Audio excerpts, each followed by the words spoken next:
Just, we have my turn about it. Did I actually... Yes, I did. Okay. So, before I really begin, I left the whip counter up there. I put it back on. 154 times. I think at the very end, Francisca might be able to sneak a few more in, but at this point we know Edgeworth is our prosecution. So, 154 is the number that the objection counter is racing against. Can Edgeworth and Phoenix, together between the both of them, hit out 50 more objections, or will Francisca remain dominant?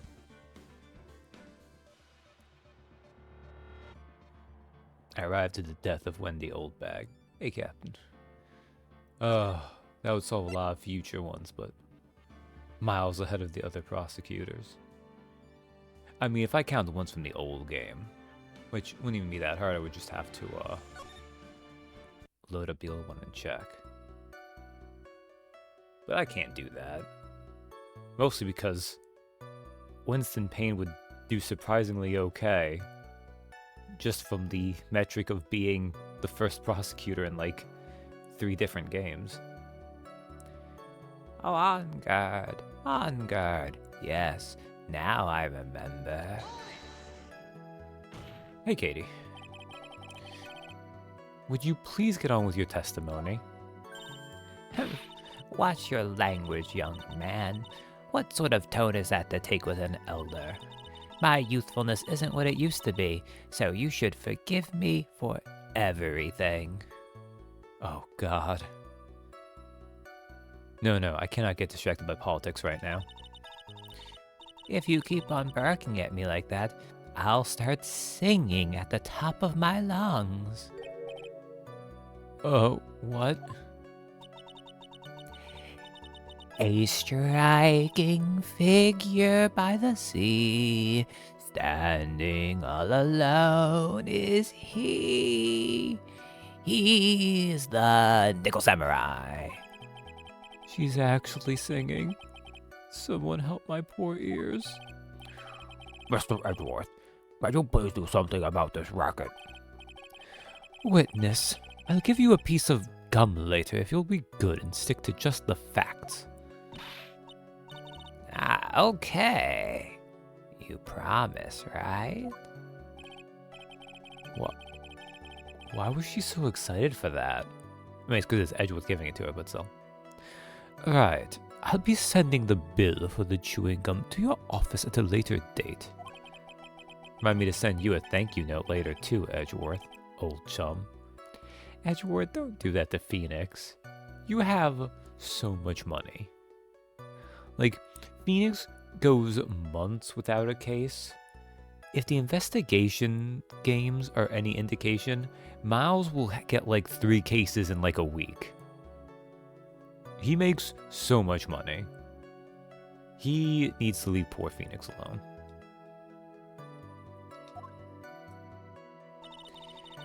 The Nickel Samurai. That's right. It was the Nickel Samurai that I saw. Be a little more careful with your testimony, please. Not too long ago, you said he was wearing his racing jacket, and now he's not? Not too long ago. Then let me ask you this. When you were itty-bitty, what was your grand dream? Huh? What did you want to be when you grew up, whippersnapper? My dream, huh? Well,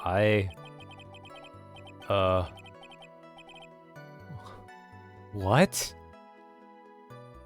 Well, I wanted to be Judge Wagner, hero of the public's court. So what?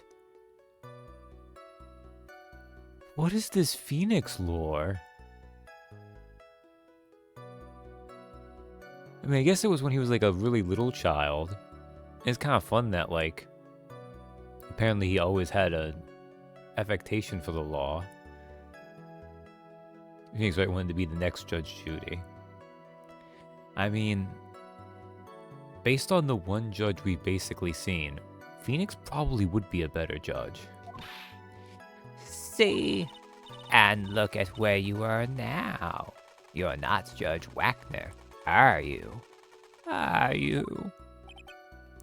Well, What I said earlier. Who puts any weight into things like that?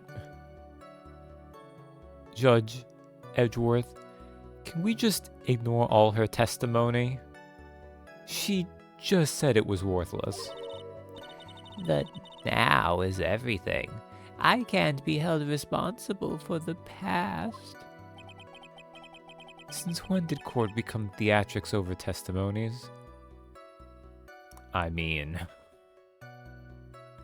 this is Ace Attorney universe. When has it been not about theatrics over testimonies? All that matters is that man was inside that costume. Isn't that enough? Yes, it would have been convenient for him to wear his costume during the murder. And why would that be? That way, no one could see his face, of course. But there's still no advantage for him that I can see. In fact, you would think the costume would make him stand out all the more. You are such an annoying child. You know that? You disagree with everything I say. Isn't that what you're always doing to me? I got it. Maybe it was more troublesome for him to change in and out of his costume. He had to go to that post-ceremony stage show right after the crime, you know. Was there anyone else scheduled to appear at the post-ceremony show? Oh, well, all the contestants were supposed to go on stage in a friendly gesture thing. And that included the Jammin' Ninja. Of course it included him. That's why when On Guard came out of dear Juan's room, I didn't give it a second thought. I see. Well, anyway. So he must have worn that nickel samurai costume when he was stabbing poor Juan. So let me ask you one last time. The person you saw, it really was the Nickel Samurai? As showy as ever. Haven't I been saying that from the very beginning? Can I throw in the towel yet? You don't need to think too hard on this one. Huh? There's a contradiction in her testimony, and it's sitting in plain sight. The question is what that contradiction means for us. Oh, I'd figure out what you're talking about first, but okay.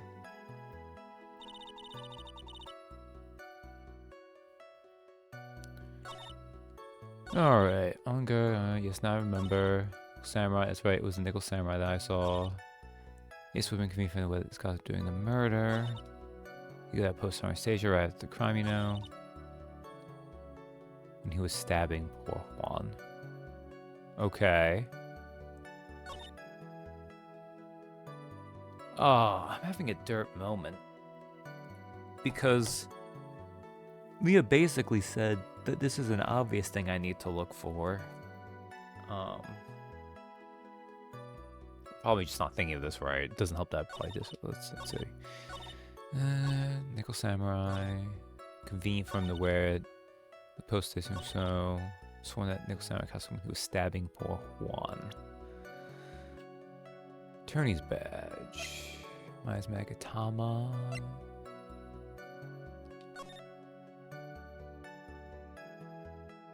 Probably not.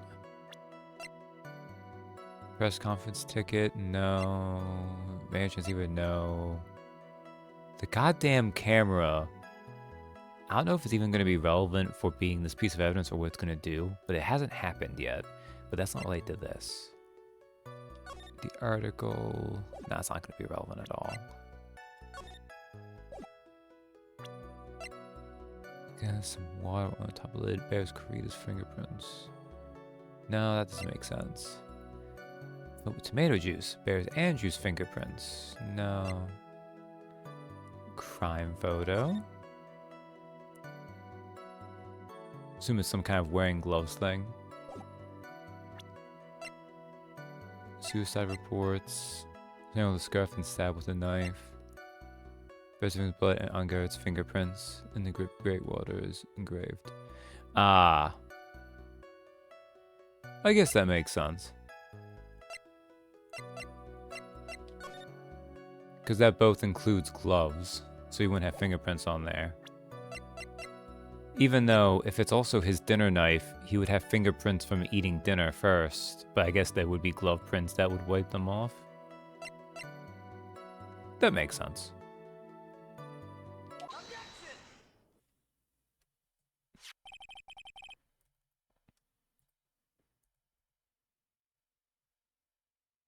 Although, really, I don't think this is a huge thing. I think it's more just a matter of it getting to where it's supposed to be telling us something. Please take a look at this. Yeah, so? It's a knife. Big deal. If you're trying to scare me with that, I'll have you know, it won't work. No, that's... If I could stab Old Bag, I'd be committing murder, but saving the future... defense attorneys and prosecutors. No, that's not my intention at all. That's the knife that was used in the murder, correct? Your Honor, do you know why this piece of evidence is important to this case? You don't even have to ask. It's because the defendant's fingerprints are on it. Is that what you're driving at?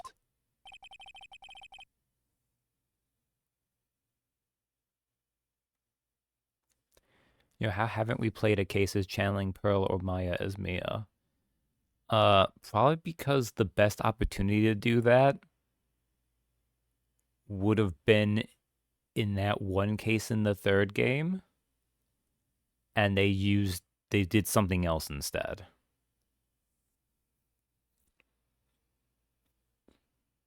Also, I think because, like, adult Mia is meant to be, like,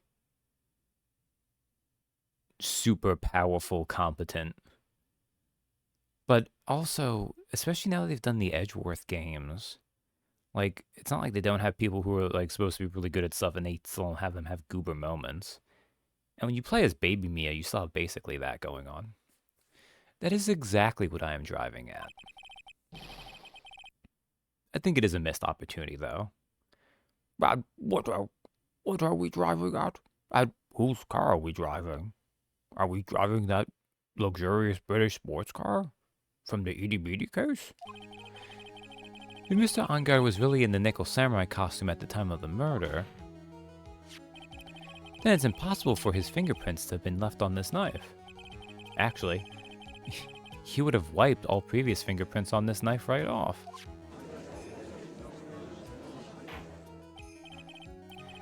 Oh, that's right. The Nickel Samurai wears gloves, doesn't he? He probably took his gloves off before he began the stabbing. Okay, Edgeworth. This is just...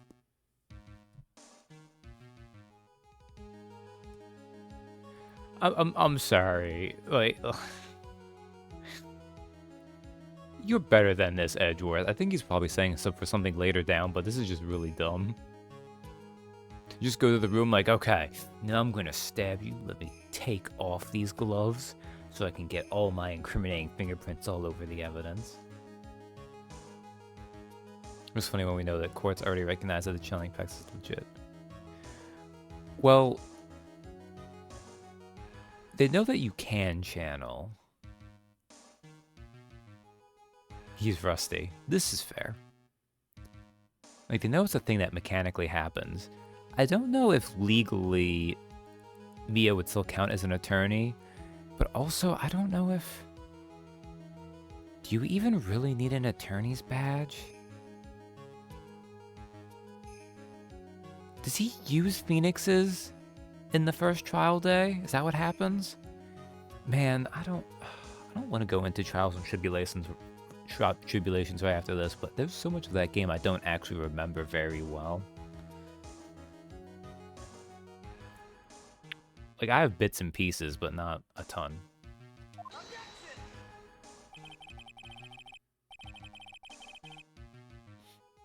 And they use their mama's legit witness, though, for Edgeworth Dad's case, though. Well, you remember how that ended, though, right? And the reputation she left them with? And why would he do something like that? To leave his prints on the murder weapon? There's no way he would do something like that. Like, look, Matt Ongard is a dumbass, but that's just dumb in a special way. However, there is one possibility. Then let's hear your possibility. It's very simple. The defendant went to the victim's room while in costume as the Nickel Samurai. At that time, the defendant held no intent to murder. He was probably just going to relax and talk with the victim about the stage show. Which is why he took his gloves off. But the murder still did take place. It's well known that there was bad blood between the defendant and the victim. Yes, I have heard that before. Well, Mr. Wright, what do you have to say about Mr. Edgeworth's theory? So let me get this straight. Edgeworth's theory goes like this. When the defendant went to the victim's room, he had no intention of killing him. Now, up to this point, are there any problems with this theory? There are problems. There is a contradiction. Think about it one more time. To be fair, that's the kind of leap Phoenix Wright would make. This is true. Sometimes they do dumb things. I mean, the contradiction is the knife, right? I'm pretty sure that's the case here. I think this one's easy. I mean, the other one was kind of easy, too. I don't know, I was being dumb.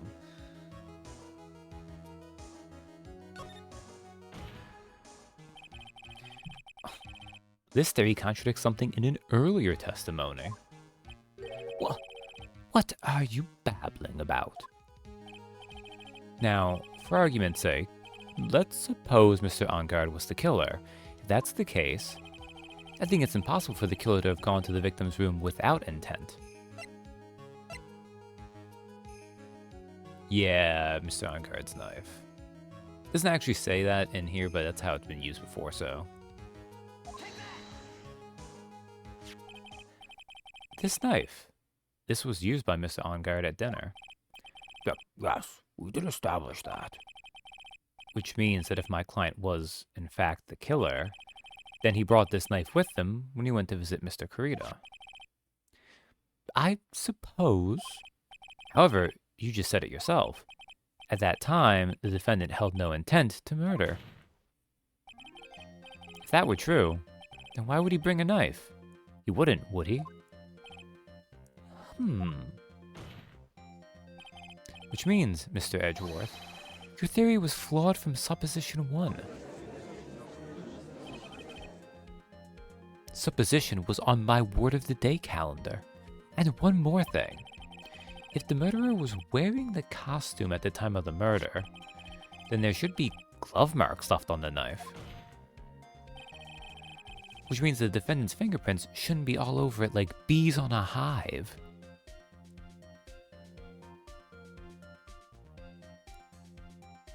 Phoenix, why that simile? I mean, you're not wrong, I guess. Just, oh, whatever. And that brings me to my final point. This knife was planted by the real killer to hide their identity and mislead us.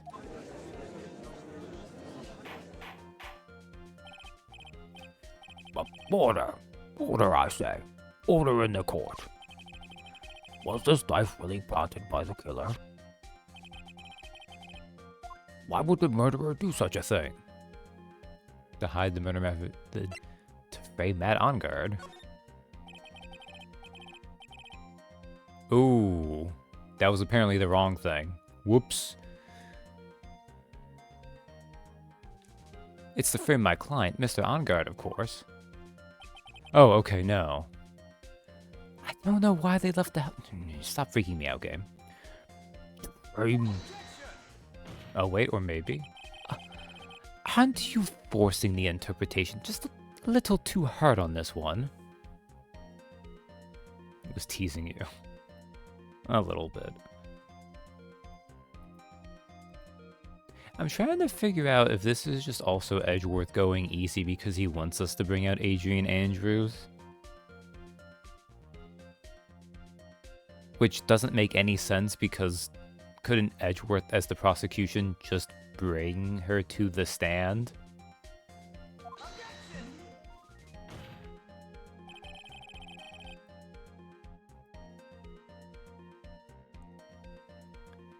But we just established that the witness saw the Nickel Samurai in costume. And if that were true, then there shouldn't be a single fingerprint on this knife. Witness.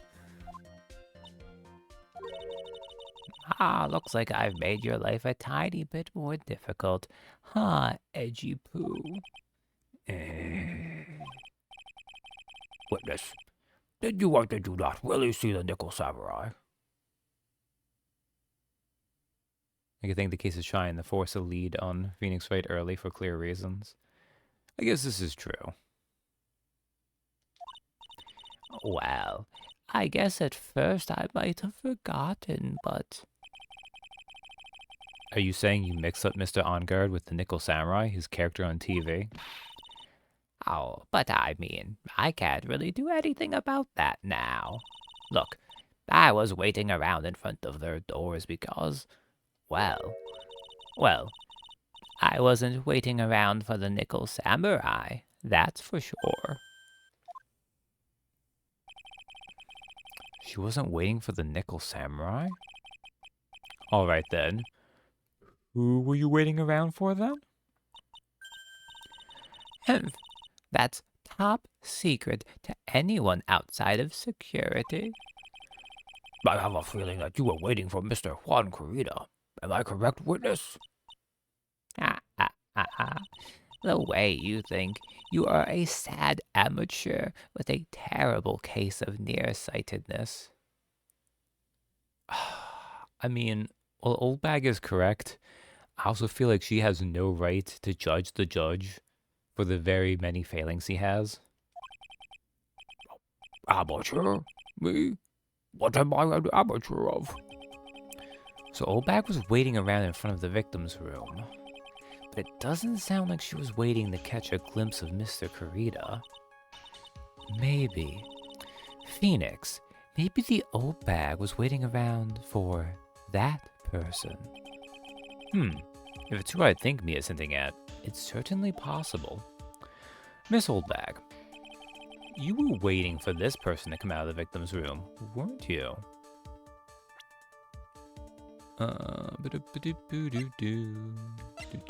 Celeste Impacts. No. Yeah, it's got to be Adrian Andrews. Yeah, because the tabloid. That person. Who is this person? This is Adrian Andrews, Mr. On-Guard's manager. But why would the defendant's manager be in the victim's room?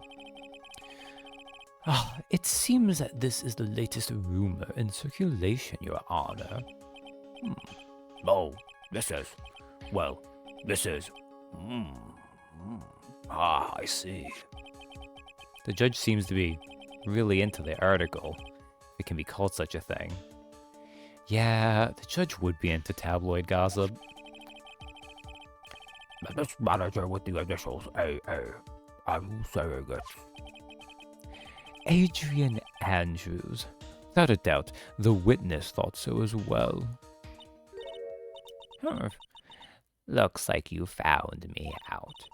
Well, that's fine. I can throw away this whole sworn to confidentiality stuff then, that I made up on the spot.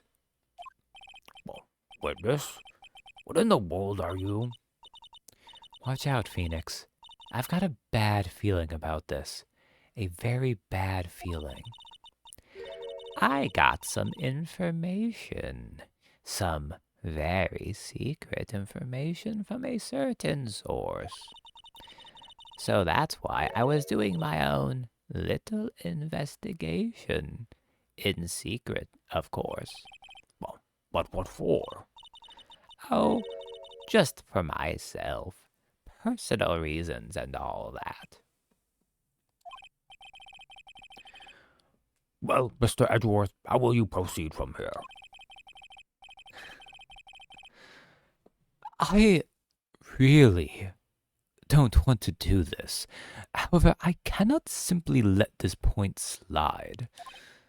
I see. Very well then. Witness, please testify about this secret information. Get ready. This is going to take the wind out of you youngins. I'm sure we're all capable of handling this. Really, it's not like we're 10 years old.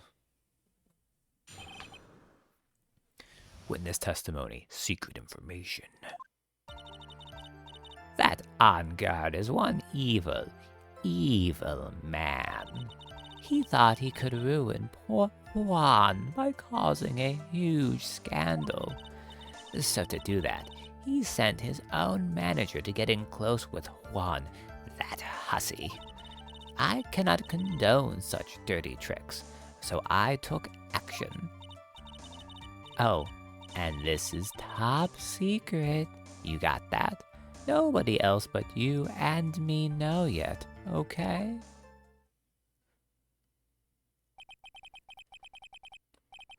The defendant sent his manager? What a distasteful topic for this court. What? Nobody's above gossip. And isn't there a saying, the truth is never pleasant? Never heard that one before. Mr. Edgeworth, what about this Adrian Andrews person? We have looked into this matter, and found that the truth the article proposes is, in fact, baseless gossip. But should this be true, then this proves that the defendant did bear ill will towards the victim. So this means I have to smash this rumor once and for all. Now then, Mr. Wright, you may cross-examine the witness. Be careful. The old bag seems rather excited right now. That's right. On guard is nothing but your average foul-blooded youth. Well, as the old saying goes, you've got to burn old bags with fire. Is the sure? That's how the old saying goes? Time to fire up the afterburners and hit the highway to the danger zone.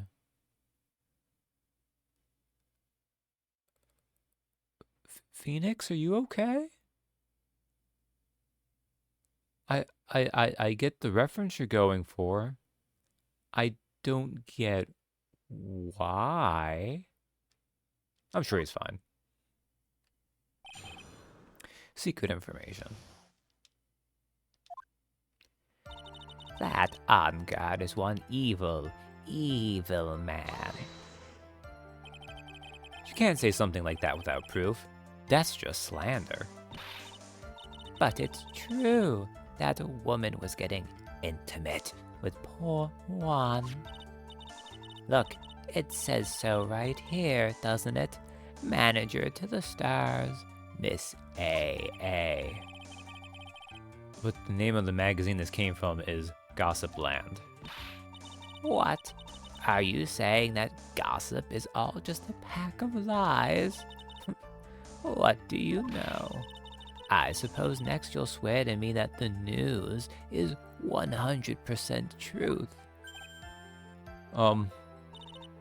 Honestly, Sonny, you can't discriminate between the news and gossip.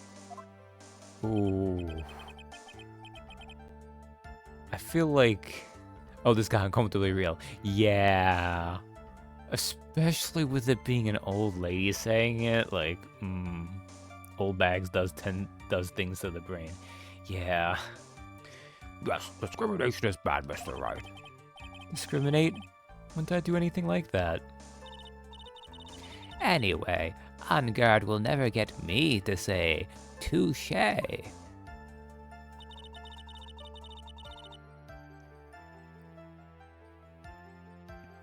He thought he could ruin poor Juan by causing a huge scandal.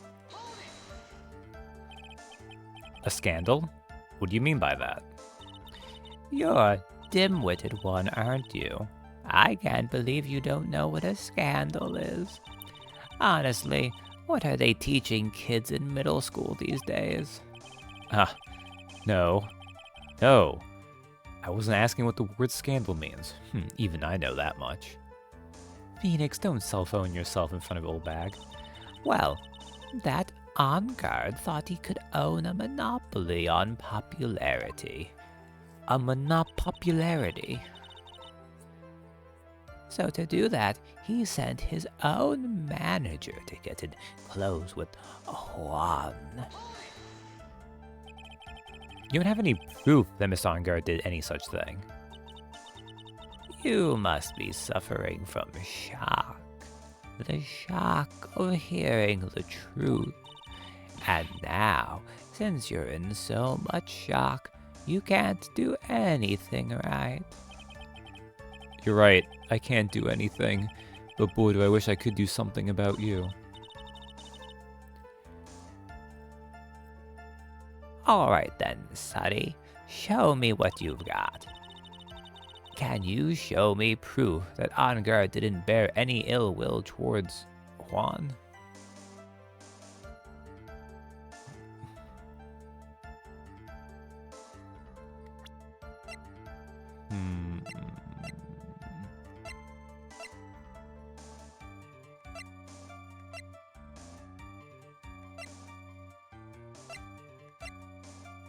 I feel like it's not the thing I need to be focused on here. Decline.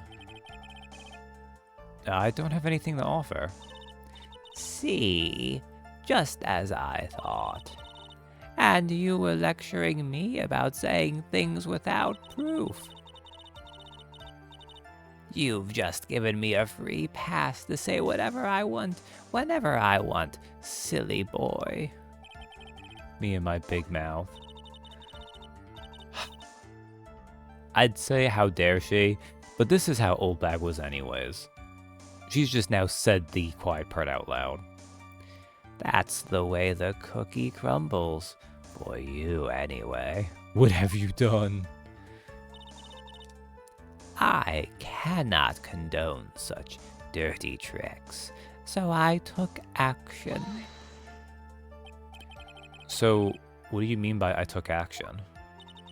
Like I already told you, I was lying in wait close to the crime scene. Once that slimy woman came out of Juan's room, I was going to capture her and teach her a good lesson. Something you youngins need. You are going to teach her a good lesson? I was going to make her eat the damaging beams of my ray gun. Like this. No, stop! Well, it was too bad that woman didn't come through the door that night.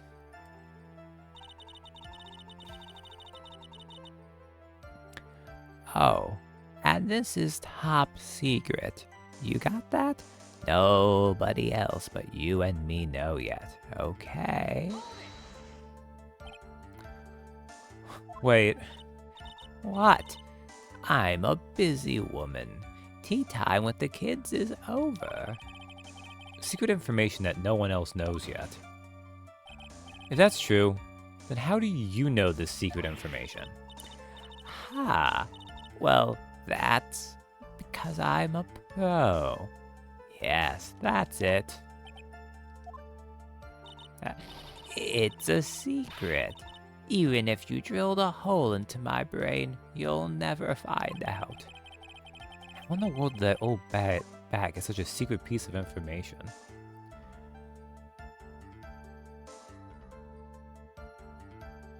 Take off your mask, will you die? It would be extremely crumbly. You're a tough cookie. For you. Alright. Oh, man. Oh, press further, present evidence, wait and see.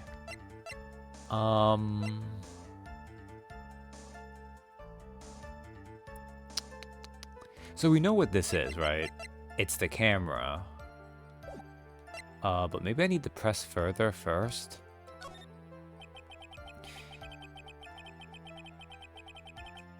I don't like where you're leading with this, Phoenix. If you don't be a good girl... Ugh, why did I say that? And tell me where you got the secret information. You won't get to go home today. Edgy Poo, what are you doing? Help me. Ugh, what do I have to do with this? Just do this for me. You'll get your reward. I don't want your reward, but you don't leave me much of a choice. The witness could have gotten her information from anywhere. It's even possible that it was spontaneously made up inside the witness's head. And he lectures me on reckless blabbering. Okay. Also forgot to say it. Hey, Donnie. Yeah, I got here on here right as Olbak talked about her cookie crumbling. She's probably into that too. I didn't mean to misspell Olbag, but it's too late. Oh, Old Dab versus Old Bag. That's okay. Some of these I'll just read them the right way anyways, because, you know, that's how the human brain works. As long as we don't know where this information came from, it's quite a waste of time to focus on this line of questioning. Where did Olbag get her inside information? There has to be something I can use to figure it out. Sounds like just another tidbit of gossip, doesn't it? But you can't just ignore it either. It makes your client look bad either way. Well, I don't think I heard anything really out of the ordinary just now. There has to be something we can catch her on. Yeah, when I find it, I'm going to press the heck out of it.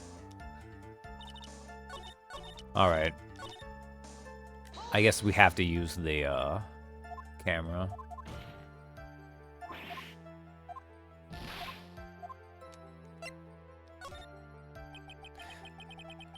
So no one else is supposed to know this secret information, correct? If that's true, then why do you know it, Miss Oldbag? Why are you looking at me like that? Stop that. Witness. I hate to say it, but this is how you came to acquire your secret info, isn't it?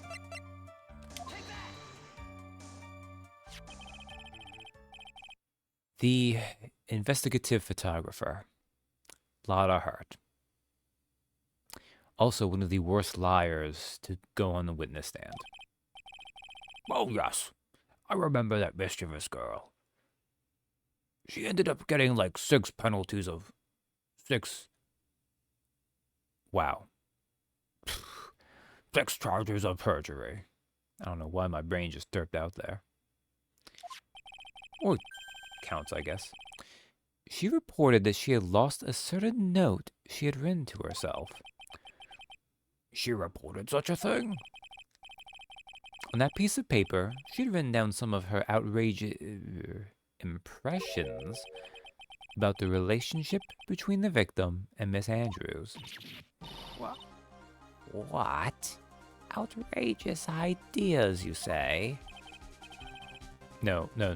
I said impressions. Then everything written on this piece of paper is completely meaningless. Ah, that's it. That's the note. Oh, no. You see, this is something completely different. It's my grocery list. God damn it. That would be what Oldbag goes for. This is my top secret list of groceries to buy. And you are the one who took Miss Hart's note. I'm a huge fan of Juan's. That's why. That infamous, puffy-haired whippersnapper. She's working with that evil on-guard. She said so herself.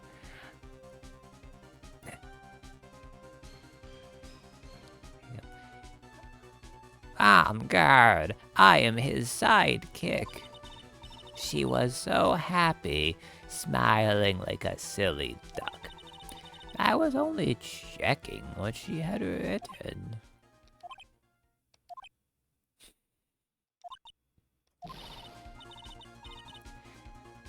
Edgy Poo, you believe me, don't you? I was only trying to help out like the angel I am. It's only one little piece of paper. I've never taken anything else before. You really should come with a supply of cheese to match your vintage wine. Well, it was only a piece of paper. I suppose we could overlook this just this once. She looks like she's really sorry. Should I forgive her? Forgive her? No, pile on more pressure. I let up on her now.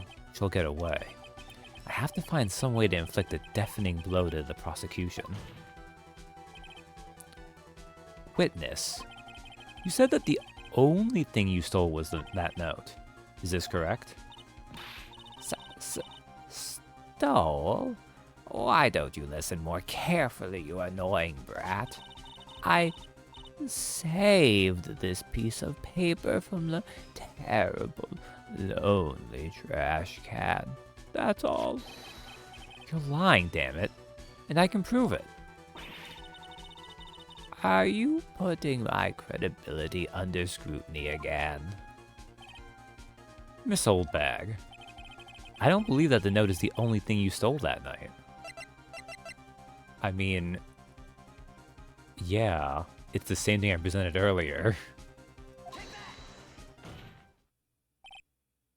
Miss Oldbag, that note was with a camera inside its case, wasn't it? Well, camera? Yesterday, Lotta Hart was raising a huge stink over her camera. She kept saying something like,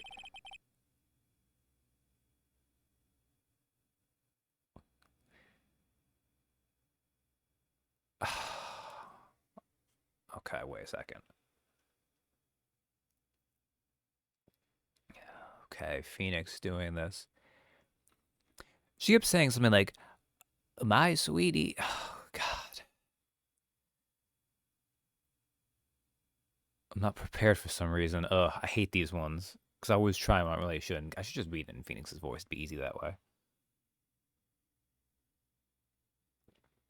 Oh, y'all. She kept saying something like, my sweetie 1600 camera disappeared on me. This is a weird sentence. That's a little bit that too, yeah. Why? Witness. What is it, Gramps?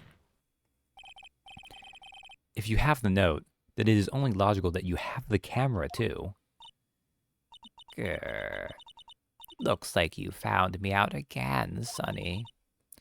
Is this the camera you're looking for? Oh, that's... What? Even though I look like this, I'm still a person, you know. I still eat meals like you. I fall in love. And borrow things from people. I think your definition of borrow is a little off. Can we please put her away for life? It's not that long, hopefully. Yeah, really, she is not a good human being.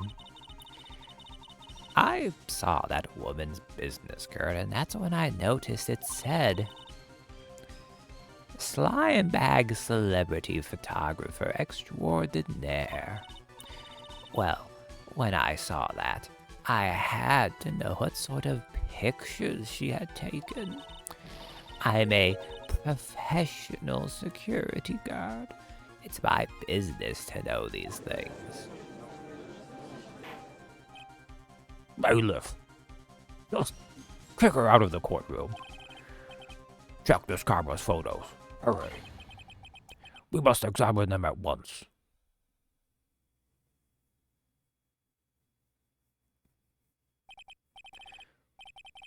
Well, Mr. Edgeworth, what do we have?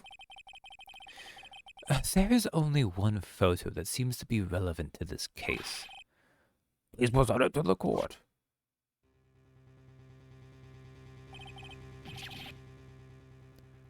This is the Nickel Samurai. See, I told you. That's the guy I saw. This proves that the witness was not lying earlier about this matter. Lada's photo added to the court record. Picture taken in the hallway right after the murder. What does all this mean, Mr. Edgeworth? This photo by itself does not prove that the person in it is the defendant. However, in his own confession, Mr. Angard clearly stated that, at the time of the murder, he was still in his Nickel Samurai costume. If that is the case, then Miss Nickel Samurai is the defendant. Come on, Edgeworth. Why are you doing this, man? How did it come to this? I think this brings us to the end. We have examined every piece of evidence thoroughly. Final comments, Mr. Wright? This court will consider them before we close. Do you agree that this photo is decisive evidence against your client? I don't know. Do I agree that this photo of someone who clearly has so much extra fabric on the pants? Although, oh, is that what I get this for? Yeah. If you ever worked in retail, you know that old bag and our ilk are real. Oh, I mean, yes.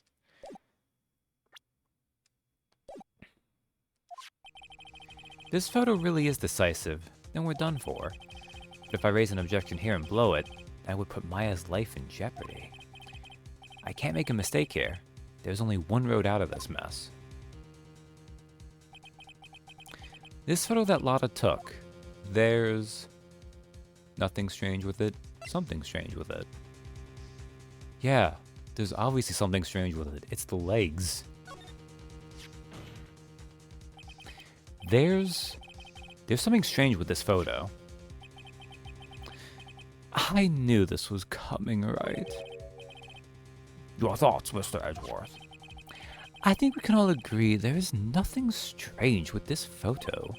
There is no way for the defense to debunk this photo, even with a bunker buster. Debunk with a bunker buster? Is that what you're planning to do, Mr. Wright? Edgeworth, why? Anyway, please look at the photo one more time. If you really believe you can honestly find something wrong with this photo, then you should only need one chance, correct? Oh? Well, I'd find something wrong with this photo. Can't let this chance go by. Last time the game said this... Okay, I'm gonna be paranoid because last time it was again something pretty straightforward, but it gave me like a massive penalty in case, so I wouldn't be safe. When the heck did she take this photo from anyway? It's all out of focus. Can't she take a good shot, especially when it counts? Now then, let's hear your objection. Who made up these courtroom rules, Mr. Beast? There's definitely... The judges can do whatever they want on the fly. Oh my god, they actually made it. What about this photo is strange? This one always gets me paranoid. Because you just gotta wonder, like, what if I misclick on it? Like, for example, is it this entire area I can click on? What happens if I go, oh, no, I mean, it's gotta be here, right? Like, nothing else makes sense. And anyways, I just saved, so.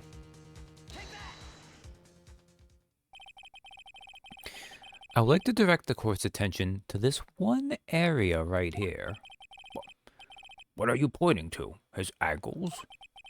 If you could see this person's ankles, that would be one thing. However, you can't. And? What does that mean? The costume person in this photo could not have been Mr. Ongard. What is the meaning of this? You know what? I haven't called this out earlier. They do specifically let you know that Adrian is short.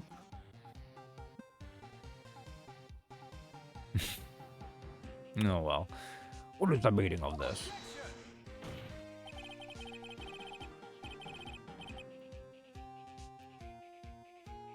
I don't know why you're fighting this, Edgeworth.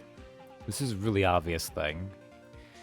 I wonder if you would care to elaborate with actual facts, that is. Let's take a look at the Nickel Samurai's poster.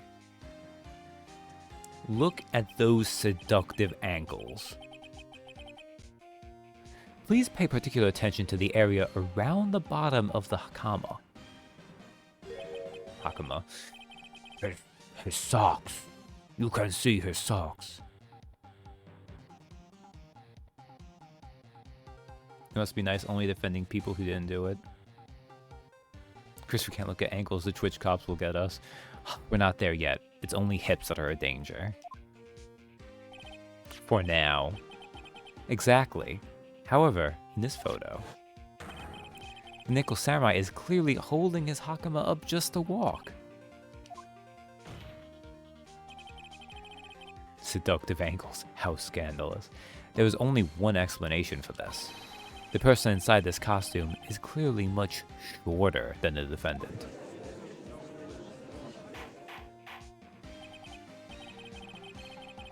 Alright, I think I've turned things around for myself this time. That's curious. Huh? What is? Edgeworth is unusually calm today. That's true. Actually, no, that's not true. He's as calm as he almost always is. He's had like a couple little freakouts, and that's because old bag's on the witness stand. He's just letting the trial run itself, as if he's only along for the ride. Along for the ride? What do you mean by that?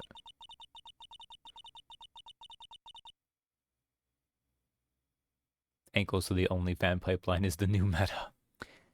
I can only guess that perhaps he doesn't feel under attack at all. He doesn't feel under attack? Then I haven't damaged his case at all? Mr. Edgeworth, where does this leave us? If the person in this photo is not Matt Ongard, then everything the prosecution has tried to prove has become meaningless.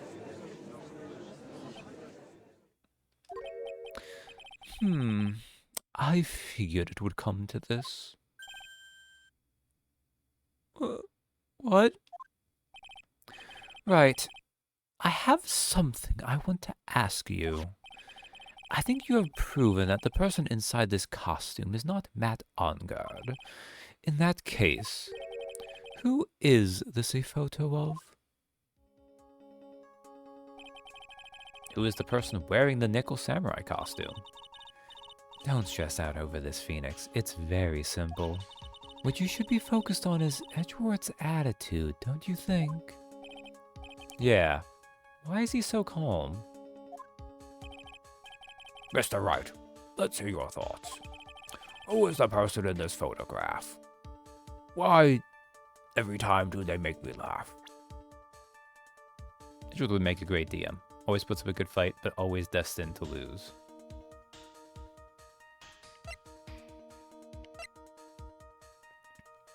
I mean, we've got to throw her under the bus. She's really the only one we think could be the one who could do it, so... Adrian Andrews? If you want to know who that Nickel Samurai is, it is none other than this woman. And why would you say it must be Miss Andrews? What in the world points you to her? For starters, she's short. And she can freely move in and out of Mr. Ongard's room. Why not throw Rhoda under the bus? Because we don't know about Rhoda yet. Also, Phoenix would never know about Rhoda. He almost never... Phoenix doesn't have the money for plane travel. That is an Edgeworth-only domain. Finally, she had dinner with Mr. Unkar that night. And how does that all add up? It means that it makes it very easy for her to get a certain item. A certain knife with Mr. Ungar's fingerprints all over it. The knife that was used as a murder weapon? Why don't you just say what it is you want, right? I have to do this now. This is my last chance to turn things around. The defense moves to indict Miss Adrian Andrews in the murder of Juan Corrida. It was Miss Andrews who tried to frame the defendant for the crime.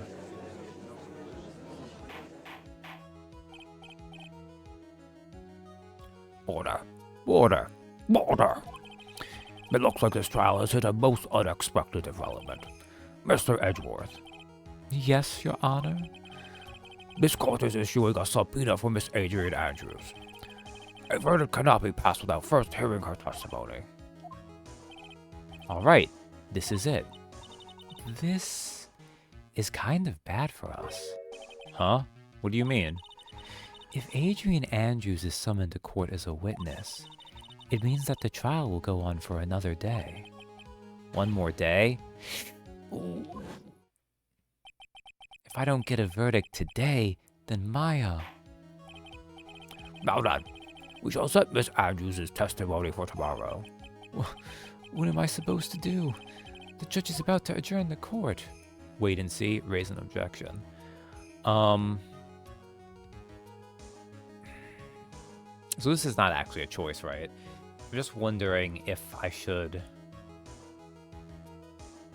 Because if I actually do the objection, that's going to add to the objection counter. And I'm pretty sure that wait and see is just going to have Edgeworth do it anyways, but he might not object. We'll do it anyways. It's as I said, Phoenix is desperate to try to save Maya, so... Now then. Please, Your Honor. Continue the trial. You must pass a verdict today. I can't do that. We cannot hear Miss Andrews' testimony if she is not.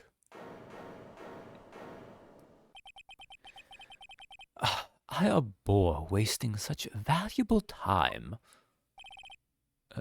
Edgeworth? Edgeworth? Edgeworth? As if it wasn't clear that Edgeworth knew all along where we were heading.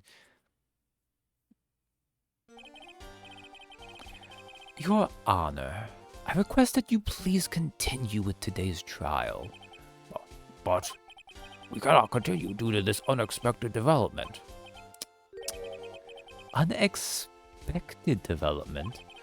I think you underestimate me, Your Honor. Now what do you mean by that? That Mr. Phoenix Wright would slave his way to subpoenaing Miss Adrian Andrews is all happening according to plan, even if Wright was a bit slow to catch on. What?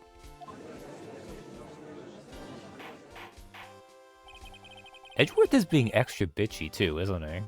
Oh, well, it's been a while. What is the meaning of your statement, Mr. Edgeworth? Miss Adrian Andrews is currently waiting in the prosecution's lobby.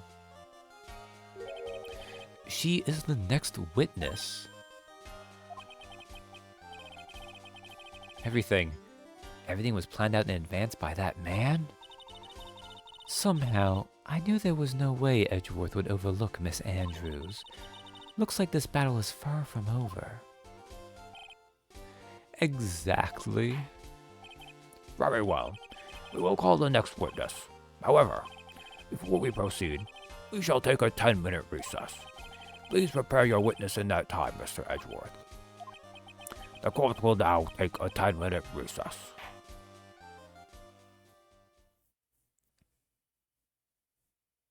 Okay, but I like how Edgeworth is like, I was waiting so long, it's like, motherfucker, you could have just called her at any point. There is no reason for Phoenix to be the one to bring it in.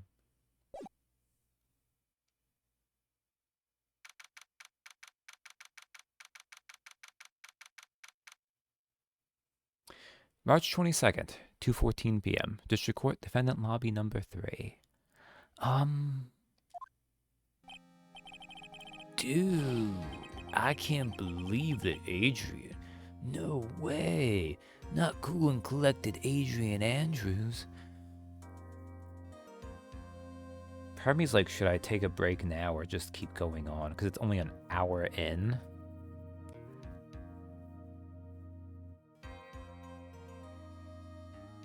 I'll take an early break just to walk around for a little bit, rest my voice for a second. So we should definitely have time to finish this first trial day.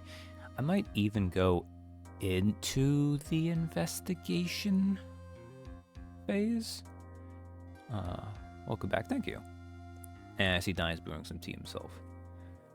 I just made my tea beforehand. Depending on how long I go, I'll see if my voice holds out. I started early on account of usually I'm doing something else this time, but as we were not watching something and you weren't streaming, Katie, you know. But also, I might not be able to go long either. I feel like at like the 3-hour mark, the voice tends to run out anyways. Dude, I can't believe that Adrian. No way. Not cool and collected Adrian Andrews. She is your manager. It would have been very easy for her to pull this off. The only person who had easy access to the knife you used at dinner was, well, her. So after the ceremony during the break, huh? I was sleeping like a log the entire time. See, you could have also easily planned that blood-covered bun in your hakama. Man, it's always so hard for me to get the emphasis right when I'm, like, you would think, because I do watch a fair amount of anime, I hear Japanese a lot, but it's really hard for me to go and not emphasize things. Like, one of the classic things that comes up is, Attack on Titan, since it became really big and popular. Mikasa's name, you want to go Mikasa because everyone's used to hearing like Spanish and everything, right? But that's not how you actually would pronounce it. And that would cause some friction with people. But I've also said, explained too for this one, I also mess up anyways because this was before I subjected myself to the Japanese language to that degree. You're doing well. If you pronounce it too correctly, people might think you're a nerd. There's a certain element, too, of that, where if you do it too much, it is a little bit obnoxious. But I think there's also a healthy medium in the middle. Because she was the one that came to wake me up? Then, dude, you're saying it really was her? Yes, she's the real killer. She was the one who murdered Juan Carida. But why? I thought she was buds with Juan. She has her own agenda. Her own agenda? What are you talking about? I'm sure you'll see by the time this trial is over. It'll be alright. I'll get you acquitted by the end of today. Get me a verdict that's refreshing like a spring breeze. Okay, Mr. Lawyer Dude?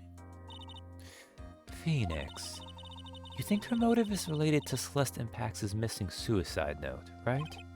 Yes. Miss Andrews depended on Miss Impacts as her strength and reason to live. They really did not need to keep using this. But then Miss Impact suddenly killed herself. It sounds like she left a suicide note, and the person thought to have hidden it is Juan Carida, the victim of this murder. And that's why I think that Miss Andrews got close to Mr. Carida, all to get the suicide note back. That sounds plausible, but one thing bothers me. What? Who was it that first told us about their relationship? Better stated, Miss Andrews' dependency issues with regards to Miss Impacts. It was Edgeworth. It looks like he's still the one in command of this ship. Don't let your guard down yet.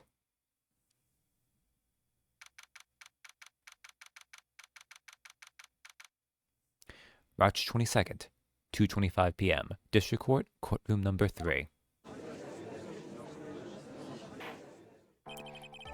That's always kind of weird how the time scale for some of these things feel really drastic.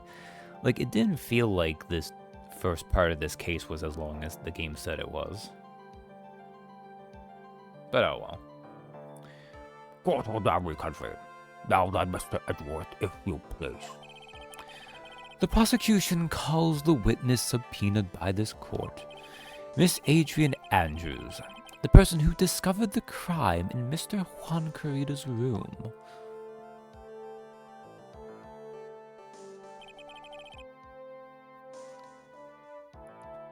What is your occupation? Hey, Edgeworth, did you not want to... Okay, never mind, she put it away. I'm sure it's fine she has that card she keeps showing off, that Maya also saw. I am the manager of the defendant in this case, Mr. Matt Ungard. I see. Well then. Before we begin, Your Honor, I have one request. Yes, sure. What is it?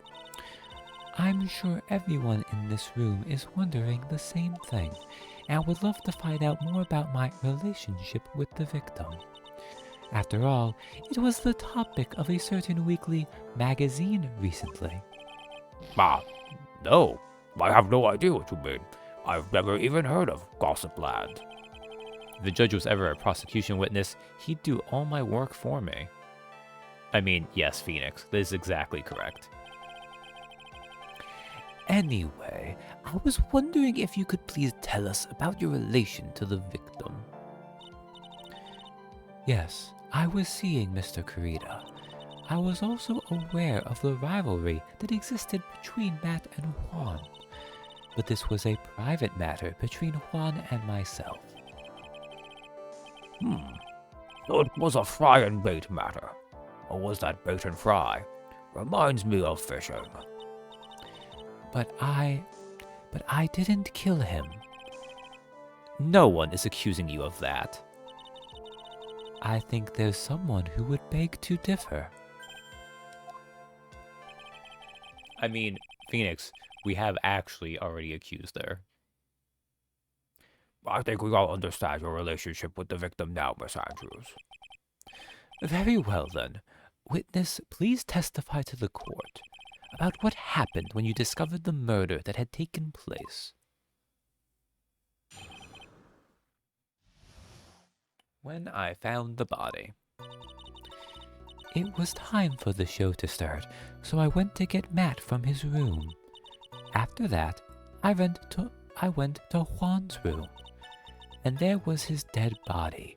I was in shock. What I saw was, naturally, the exact same scene as in the crime scene photo. I felt as though I was about to faint, so I poured myself a glass of juice.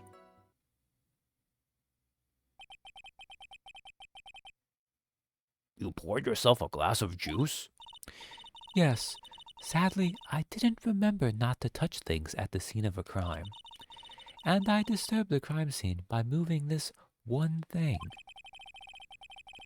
And that is when the fingerprints on the wine glass were made, Your Honor. I see.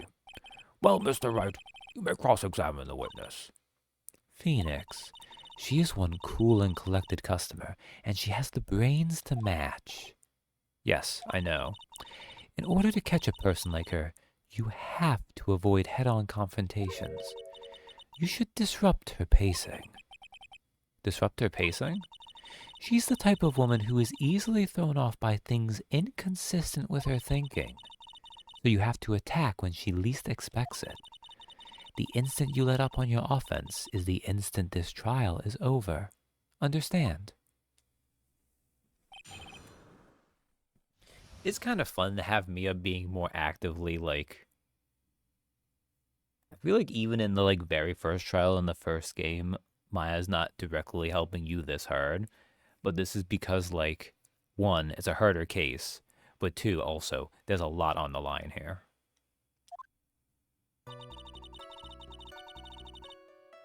When I found the body, it was time for the show to start, so I went to get Matt from his room. Mia, mess her up, Phoenix Wright!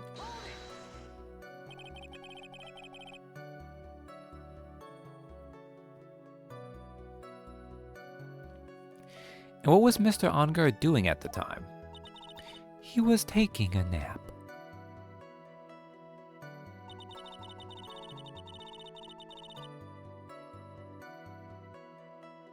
Too bad she's being hyper problematic with her subject of possession. Yeah, I mean, look, if Maya could be here, Mia would use her, but she's kind of kidnapped right now. He was worn out from his mini performance as the Nickel Samurai during the ceremony. Mr. Ongard did say he was taking a nap. Then I guess you could say could not have been taken out of his room, yes? Excuse me. What are you? Right. I thought years of school would have taught you how to construct a sentence. If you can't make a sensible sentence with a subject, then I'll make one for you. Watch. Did you, Miss Andrews, remove Mr. Ongard's knife from his room? No. Subject, verb, object, right? Did you skip basic grammar? The witness may continue. God damn, Edgeworth. Now, admittedly, that was because Phoenix was deliberately trying to trip her up and Edgeworth was helping, but he did that in like the most vicious way.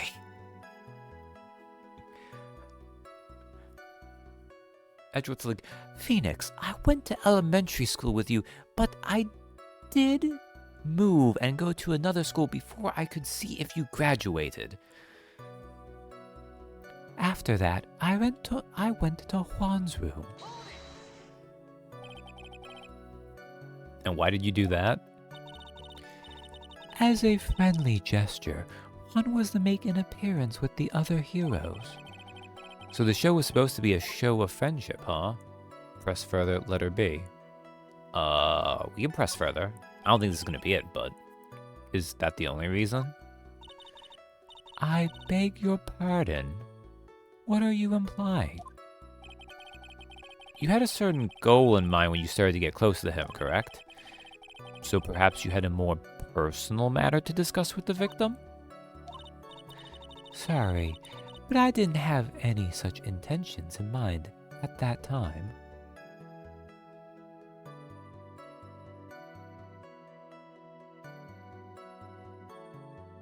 Where are you from? I'm from a place where we don't end sentences with prepositions. Okay. Where are you from, jackass? Is that... What is that from? That's from something, right? At least I mean, maybe it's an old joke. Because I've definitely seen it before. Is there something that actually made that, or is it just something that, like... I mean, it's a basic enough joke. With the command of the English language, I can see it just being independently invented many times.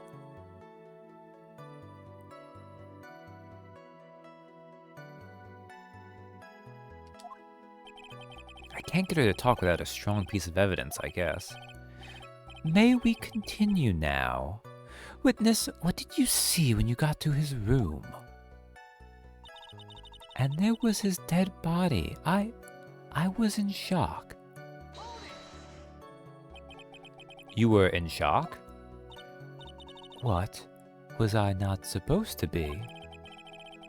Miss Andrews is a very calculating person. Despite how close they were, I doubt she had romantic feelings for Mr. Kurita. Anyone randomly stumbling upon a dead body would be in shock. And you can't seriously expect that a young beauty like her would not be shocked. Somehow, I don't think beauty has anything to do with being shocked or not. Okay, Edgeworth just called a lady attractive. But we know that he doesn't have a single straight bone in his body.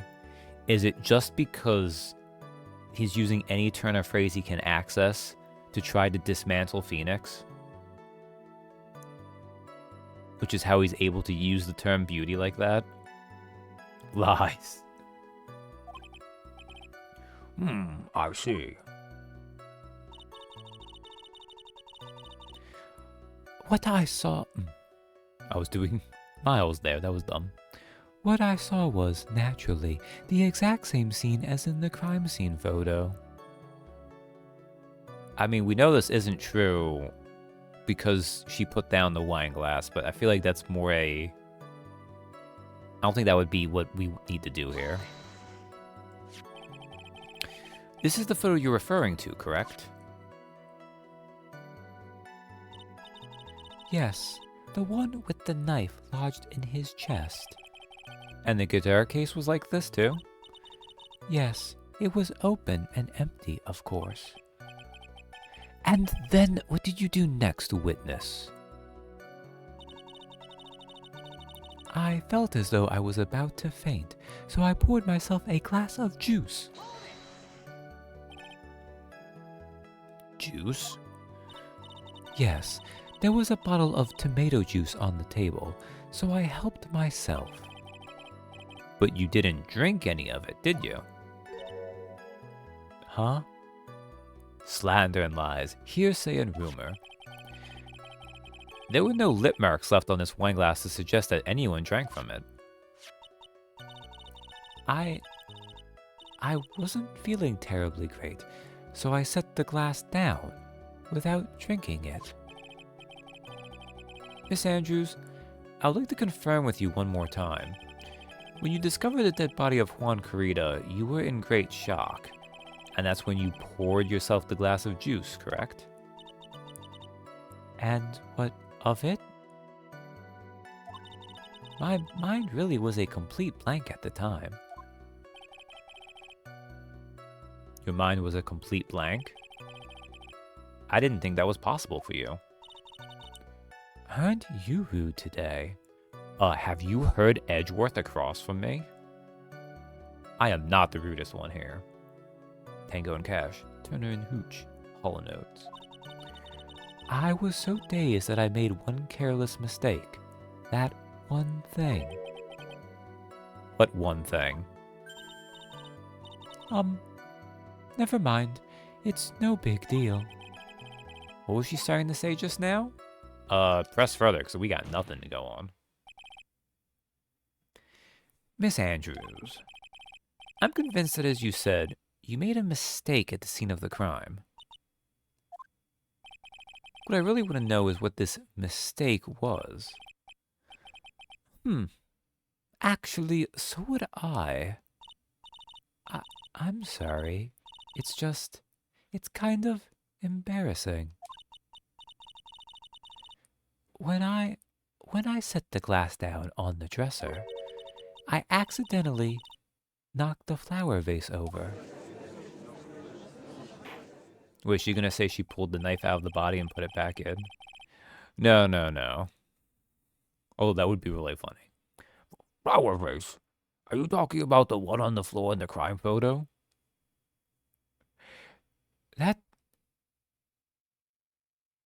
No one in... Because here's the thing.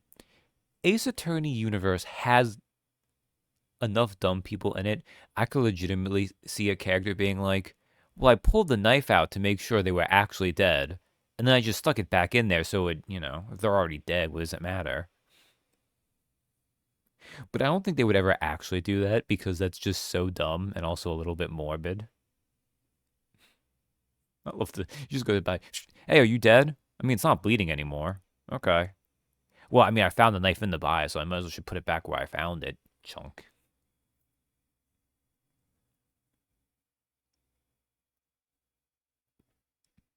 I'm pretty sure... I don't think I've had a character ever do that, but it's definitely something that I would do with one of my characters. If they had that, like... Depending on the character, obviously. I have ones that are too serious for that, or when they're wacky, they're not wacky in that way. But I definitely have ones that wouldn't. Who would do something like that. Did I read that? Flower vase? Are you talking about the one on the floor in the crime photo? This mess of glass shards? It was originally on top of the dresser. But when I bumped into it with my elbow, it fell onto the guitar case. Why did you withhold such an important piece of information? I'm sorry. I thought that since the crime scene was already in disarray, that people would simply assume the vase was just another part of the mess. Elation disturbed this crime scene. Stab. It looks like that another fact has come to light here. Please add this and anything else you have to reveal to your testimony. I'm sorry, but I have nothing more to add. I didn't touch anything else.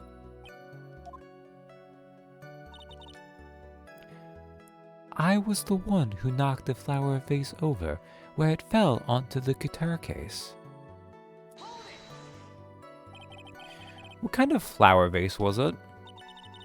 It was a glass vase, and it was fairly big and heavy. I thought I would try to take Juan's pulse, so I set the glass I was holding down on the dresser. And that's when my elbow accidentally hit the vase. That's odd. I thought she was always in total control of herself. That's what she would like people to think. Always be mindful of the gap between your perception and reality. Doesn't sound like there's any glaring contradictions in her testimony just now.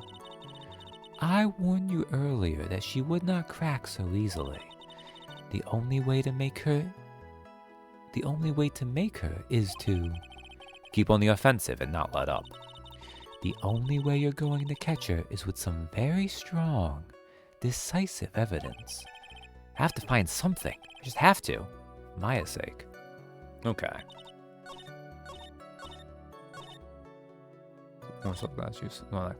Wait, it fell into the guitar case. Okay.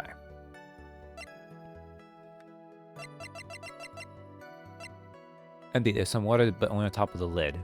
Bears Karita's fingerprints. Okay. So...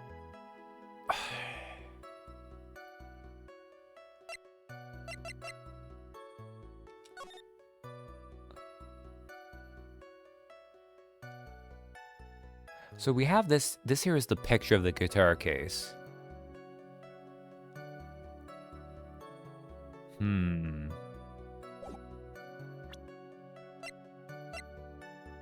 it be both of them? There's some water, but only on top of the lid bears Karita's fingerprints. Because obviously if the flower face fell on it, this is inconsistent with this.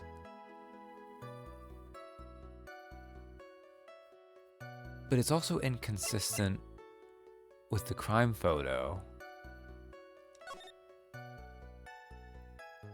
You figure it'd be wet. I'm just trying to think if, because the guitar case is wet, but it's only on top.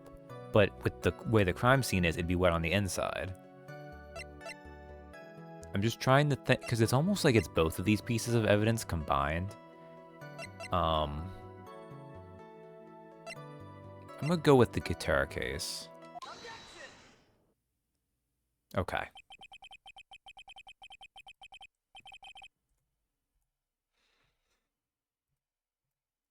You testified that you knocked the flower vase over. Is this correct? Yes. Are you sure it fell onto the guitar case? Is there some problem with what I said? It's not some problem. It's a major problem. It's true that the top of the guitar case was wet with water. However, that's exactly what is so strange. Miss Andrews, you testified that the vase fell onto the guitar case. However, if that was true, the case should have gone wet on the inside, not the outside. And trust me, we know why you go to Juan's room usually. You should know about being wet on the inside. I'm sorry, that was really bad. Uh, Well, that's very true. Jesus. Furthermore, there is one other strange thing about this guitar case. Look, I've been pretty good. I can have a really juvenile 12-year-old moment. Furthermore, there is one other strange thing about this guitar case. What is that? Let's take another look at the crime scene photo. The remains of the vase are scattered on the floor. And what is wrong with that? If the guitar case was open when the vase fell, the glass shards should be inside, not outside the case. Okay, this right here makes me think you could have presented either one. Like, the guitar case worked, but I think if you had done the picture, this is the other way it would work, so I think it would have probably accepted both of them there. Because as I said, this game is not so mean that it's always one specific answer. The worst moments is when it's one specific answer, though. Like, some of the most obnoxious moments in these games is when there's like 5 different things that actually would give you the answer, but it's specifically one thing at once. But sometimes it lets multiple things count. I shouldn't judge about immature humor. I've really heard earlier at someone saying Cold Stone Steve Austin. I mean, that's solid. You do like some wrestling ice. I don't know where the overlap there is, but... Ah. What is your point, Wright? That the case was closed at the time the vase was knocked over? Is that all? No. Think back to what Miss Andrews testified to. Okay. Phoenix's objection, Edgeworth's objection. She said that other than the vase, she didn't touch anything else. Yes, that's right. She did implicitly say she didn't touch the guitar case. But this whole matter with the guitar case is a dead end. The bright red guitar was found at the studio. It has no bearing on this case at all.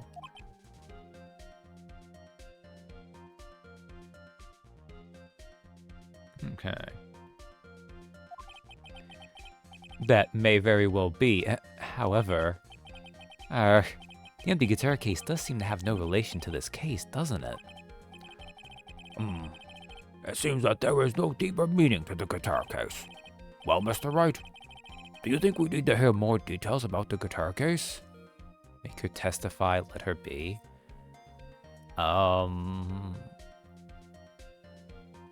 What the hell would she testify about the guitar case with? I mean, sure. The empty guitar case. I believe this is a crucial piece of the puzzle. I can't believe anyone would reach for straws like this, but it is you. I can't believe I'm doing this either. All right, I'll follow along for now. Miss Andrews, please testify to the court about the guitar case. Yes, Your Honor. The guitar case. Okay. I don't remember too clearly because I was a bit dazed. I suppose I must have opened the guitar case after I knocked the vase over. It's not a big deal though, right? The case was empty after all. As for why I opened the case, even I don't know. Okay. It looks like this really wasn't a very important point. This wastefulness is such a familiar feeling by now that it's almost comforting. Anyway, I'll just go ahead and start the cross-examination. Okay, is it just that we've had a game off from Edgeworth? Because Francisca's usually just mean. I feel like Edgeworth is like... he's just been vicious. Like, the bitchiness has been ratcheted up to like an 8 constantly. Maybe this is his way of saying he's missed Phoenix and letting him know he cares. Humph. Using any way to change the topic. A convenient escape for a weak man. He's learned much on his flight. Okay. Actually, so I think I've mentioned before, I'm not actually hugely into the right war thing. I think most of the time they've leaned into it not because... They've leaned into it because it's what the fans want. I mean, Phoenix Wright has been all Miles has gone pouty face. Here's the thing. This level of, like, bitchiness that Miles has feels like the way you are when you're dumped from someone and you just want to constantly poke at them because you're irritated by it. Except that if we act like one of them was dumped in this scenario, it would be Phoenix having been dumped by Edgeworth. Because Edgeworth basically did the prosecutorial equivalent of saying, it's not you, it's me. I need to go find myself and kind of not be in a relationship. And then he left for a year.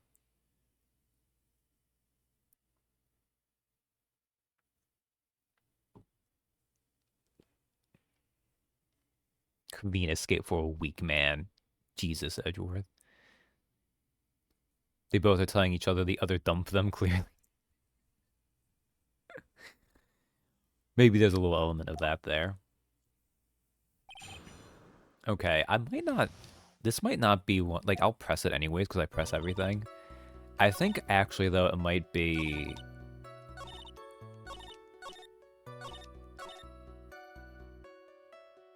this one? Because there's no fingerprints from her? We'll press, just in case. Because sometimes... I feel like we might have seen this in one of the earlier cases in this game. You need to press to have them say other things that you can then use evidence on others.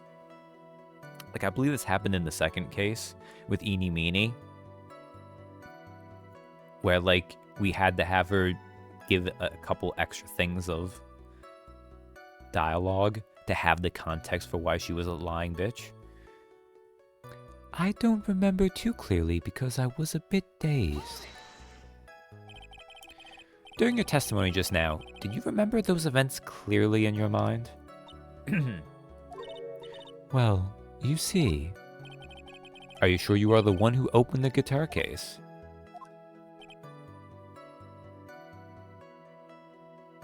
Since I skip a lot surrounding the series, he still seems the same amount of a-hole as the earlier game. Okay. She's waiting for someone to tell her if she should answer or not. Sounds like her dependent side is taking over. Well, Miss Andrews? Yes, it was me. I suppose I must have opened the guitar case after I knocked the vase over. No more, no less. The bitch is back. Oh, the bitch, oh, the bitch, oh, the bitch is back.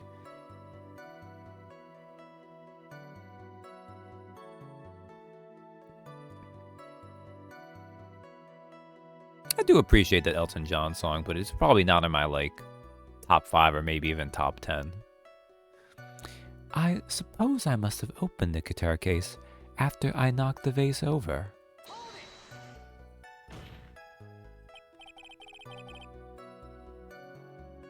Elton John literally wrote that about himself. Oh yeah. No, for sure. What is one of the lyrics?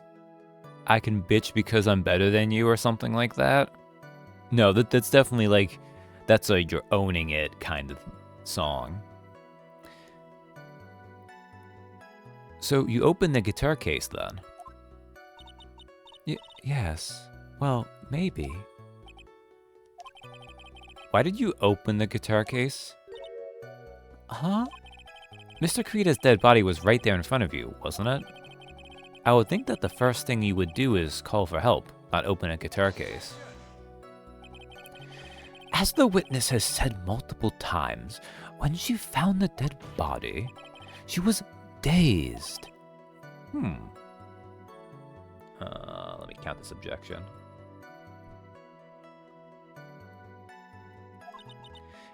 Maybe I Maybe I was curious to know if the bright red guitar was all right or not. I thought maybe the criminal took it. Why would she care about the bright red guitar? But getting back on topic.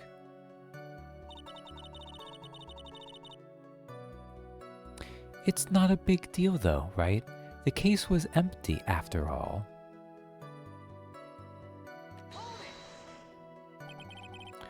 Was it really empty?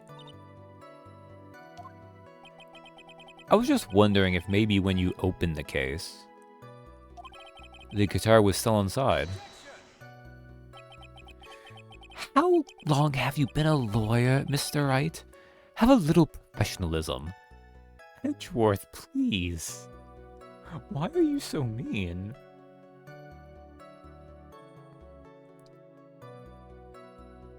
Also, he's only been a lawyer for like a year and a half, and he's only done like 7 cases. Okay, that's not true. He's done 9 cases. The bright red guitar was found at the studio. These trials would be over in half the time if you would just pay attention. Yes, pay more attention, Mr. Wright. Okay, Judge, fuck you. We've seen how hard you pay attention sometimes, old man. Sorry. As for why I opened the case, even I don't know. One of which is exclusive in a remake. It wasn't even canon yet, I think. Also, there's like my top 3 Elton John songs. Oh. It is a fun one. Like, I'd probably have to stop and think. It probably would be in my top 10. It's just top 5 I think it might get edged out. And yeah, I don't... Because they did the remake. I remember I looked this up when I was playing the first game. Did I look up and see that that case was after the entire trilogy was done? Or was it before the other 2 and there was like a little break? I know that Justice for All and Trials and Tribulation I think were like a year apart.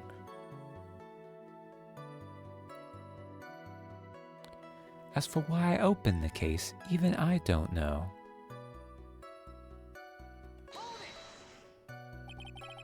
I rate things like Rocket Man and Tiny Dancer low since that's all the radio seems to play from his discography. I can see that. I've never been a huge Tiny Dancer fan. Rocket Man...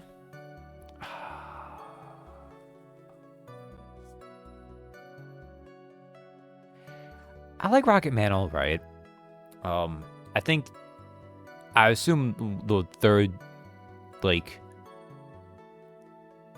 Elton John ballad that gets killed by overplay on the radio that you did not say there is your song. Which I think I really do like that one. I think that one, the overplay hasn't killed it for me. This is your song. Maybe quite simple, but... I don't know, that one just works for me. Oh god, that one gets on my nerves. I can see that. It does work for me. But there's also some songs that, like... There's classic songs that also, if they don't hit you right, they can really... Yeah. Was that because you were shocked and dazed at discovering the victim's body? Sorry, I'm going to take this whole break to just go into Elton John for a second. So, I think I have that kid bias. So even though it's probably one of his weaker songs, Crocodile Rock just... It's such a song that I heard as a little kid that just... DS releases were 2005, 2006, and 2007. Oh wow, and actually Trials and Tribulation was further back from Justice for All, and Justice for All was from the first one. Okay. So yeah, so that remake isn't... it's secret there.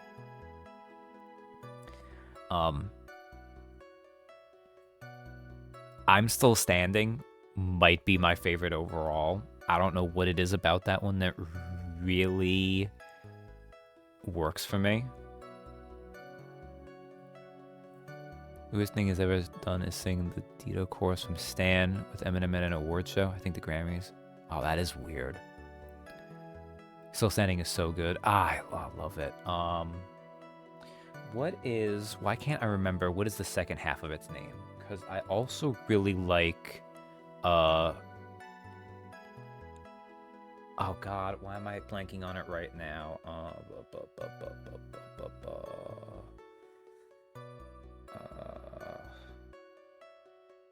Right. Funeral for a Friend. Love Lies Bleeding. Love that one too. Even though its name was escaping me right now, that was more a brain fart moment. That one's a little bit long, which is why it has the two titles. Kind of like goes together a little bit, but I'm thinking of them as the one thing. It's one of the ones I'm not a huge fan of when songs do like the long instrumental bit, but it just works for me there.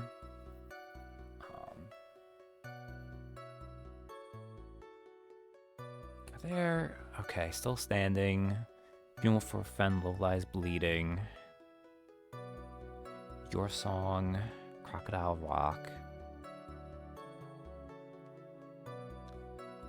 What is the worst song you've ever heard? Like, I mean, professionally produced? Oh, I mean, here's the thing. Of the content creators, I still watch Todd in the Shadows videos. So, like, you know, he would do the top 10 worst for the year. So you take these, like, last 15 years or so. I've heard most of those. Because a lot of times if it's something like that, I'll, you know, I will actually stop and listen to it.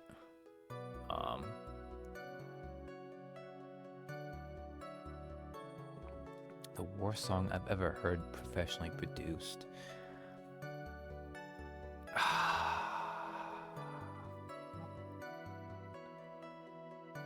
So, I'm not going to say it's the worst song.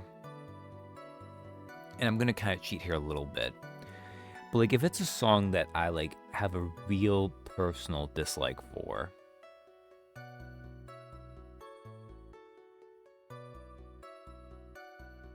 Well, okay, there's actually two answers.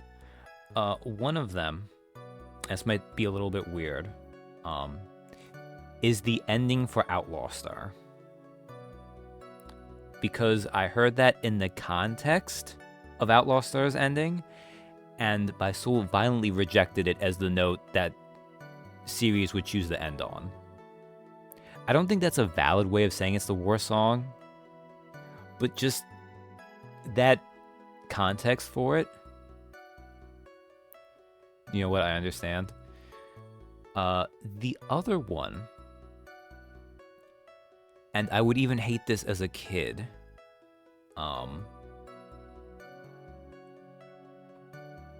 it also doesn't help that, like, the opening to Outlaw Star gets it perfectly. That's, I think, what really gets me about the ending for Outlaw Star, too, is, like, the opening is also just a great opening in general, but also it is perfect for that show. So the sheer gulf between those two is part of it. But the other one is,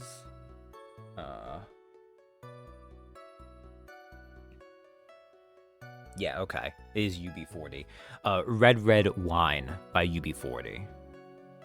I don't even know if that really is the worst one, but whenever it would come on, I would hate it as a kid, and it is thus, like, fossilized in my soul. That is, like, the only song that if I hear it come on and I have control, I'll actually reach to, like, go to the next song or whatever.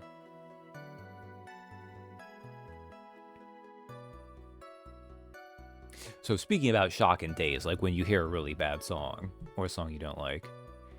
And yours is MacArthur Park by Richard Harris. Is that because you were shocked and dazed at discovering the victim's body? Yes, that's probably it. I'm not going to get anywhere if I continue pressing her like this. The only way to make her talk is with evidence. I guess I should give it a try. Come on, Phoenix. We can't afford to let up on her now. I wasn't planning on letting up, but she's at her weakest now. So this is our chance. Yeah, if we had a weapon to hit her with. I'm sure a weapon is hiding somewhere in the court record, waiting to be found.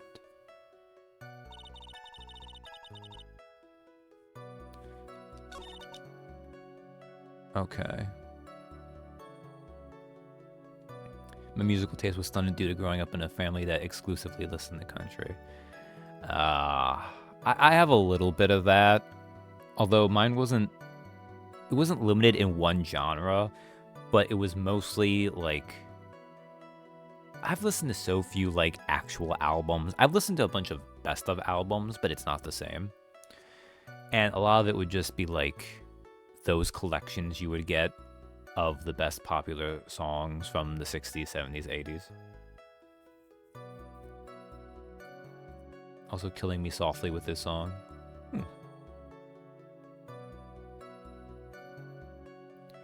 So,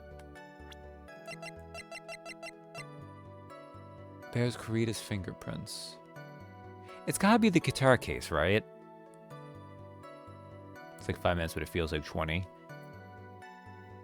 That's part of it, right? What other... Oh, man. There was another song in the like last year or two that reminded me of that. Where like when a song feels like it's going on so long and it's not. I know if it's a hot take or not, but I hate Total Eclipse of the Heart. Total Eclipse of the Heart. No, I think it was overplayed, yeah. Like, anytime a song is overplayed, that will give you an excuse for it. I think you could have other reasons to not like it either. I like Total Eclipse of the Heart alright. But I can agree with that.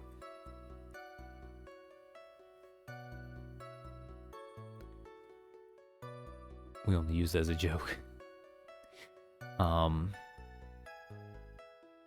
Like, I actually really appreciate, like, I enjoy Hotel California. Like, all the older members of my family hate it, though, and they'll always say for the same reason, and I understand it, which is they lived through when it was being overplayed. I'm gonna assume it's the guitar case, and if not, we'll figure something else out. Okay. My cousin friends all say, turn around. Yeah. That's something else too, right? In like a pre-internet context, a lot of songs have these like memeable moments. And that would also contribute to it. Like we have all lived through the saga that is All-Star, which is maybe the purest crystallization of that. But there's a bunch of songs that have elements like that in certain ways. There is no way you were the one who opened the guitar case. Why would you say that? It's elementary, my dear. Okay, Phoenix. Because the only fingerprints on this guitar case are those of the victim. Ah. What is it, Miss Andrews? You shouldn't assume that I must have left prints just because I touched the case. What do you mean? What if I were to tell you that I was wearing gloves at the time? Gloves? But why would you be wearing gloves at the time? It was the night of the award ceremony, so of course I dressed up for the occasion. Yes, now I remember. I'm almost sure I was wearing a pair of thin gloves. I see. Well, Mr. Wright, it seems the witness was wearing gloves at the scene of the crime. Nothing strange about that. That's strange. My God, Judge, please. That's strange.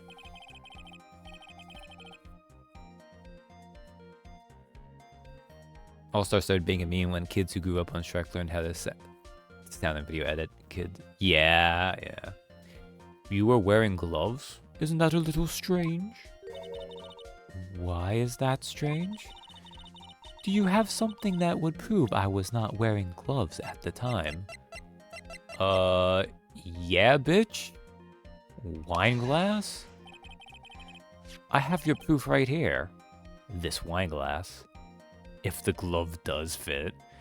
Oh, man. The wine glass? you left your fingerprints very clearly on this wine glass. Ah. Even if you took your gloves off when you poured yourself this glass of juice, wouldn't you think it was just a little strange? That you put your gloves back on just to open the guitar case? Ah.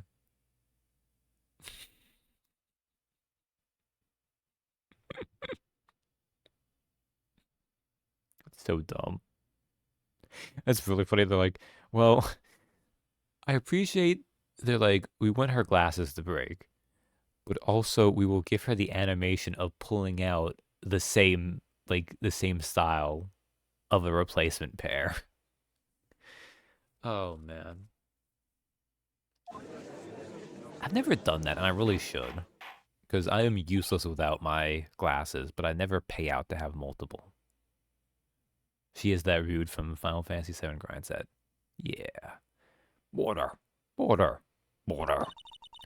Looks like you hit the nail on the head this time.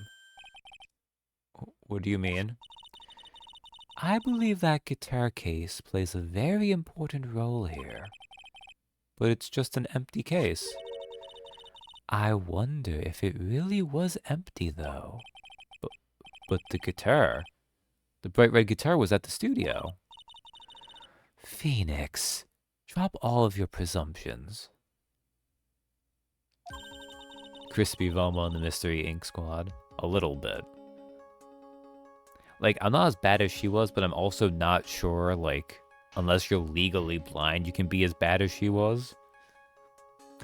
What was in the guitar case was not the bright red guitar. You don't mean it was a bright white guitar? Wait, that's not right either. God damn it, Phoenix. Come on, man. You just had a good moment. Oh, my glasses. Johnny Bravo and the Scooby-Doo special. Oh, I can't do a Johnny Bravo. Even though all Johnny Bravo is doing in Elvis. My glasses, I can't be seen without my glasses. I admit it would be unnatural for someone to do that. So the witness was not wearing gloves, despite the fact that on the case... Your Honor, this is obviously the defense's usual misdirection tactic at work. Steer the court towards an unrelated topic and lull us all into his misguided...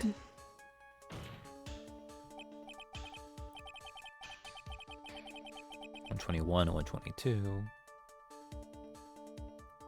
No, Your Honor. Please recall that Miss Andrews had testified that the vase fell onto the guitar case, which means that the case was closed when the crime took place. Mom and Dad are fighting. However, it is wide open in this photo of the crime scene. I am sure this guitar case has some relation to the murder. If you are so sure, Wright, then I'm sure you can somehow substantiate your outrageous claim, correct? Please, enlighten us as to why that guitar case has anything at all to do with this murder. Can you do that, Mr. Wright? 123. Ooh, don't click on that. Well, let's suppose for a second that the bright red guitar was not the only thing that could have been in the case. The bright red guitar was not being the only thing? You don't mean to suggest that a bright black guitar was in the...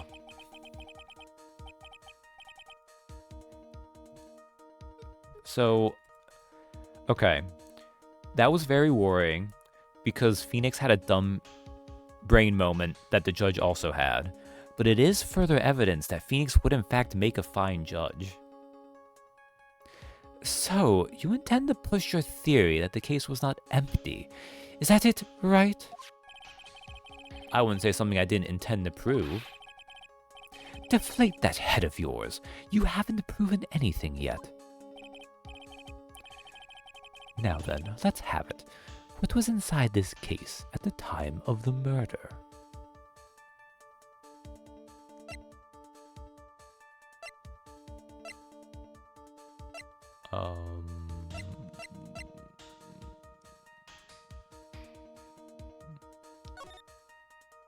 So I will admit, they let you mess this up a lot.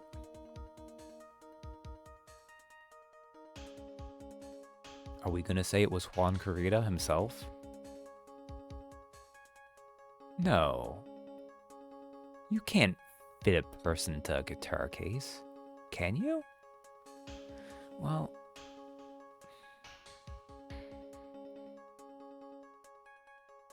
doesn't look nearly big enough. What else could it be? Let's see. What do we have here? Nickel Samurai costume. The costume?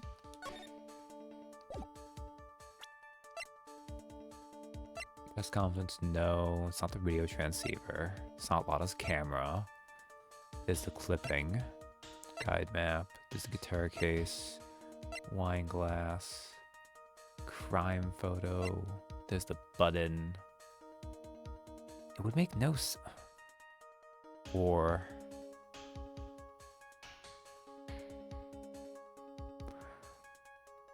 we have a picture. Wait a second.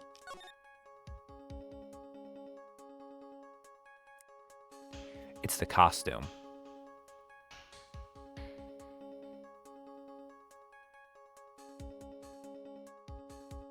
But how could it couldn't be the costume though, because to open it was it to take the costume out, but then she wouldn't have left it behind. Huh.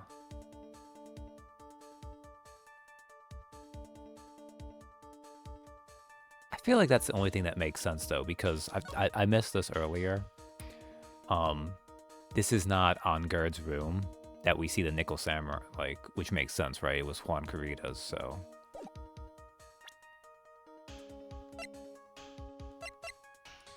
yeah, I'm pretty sure it's the costume. Okay.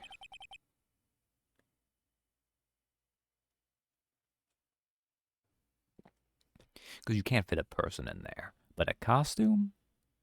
That's compressible. This is a photograph. Yes, but what is important is what is in that picture, Your Honor.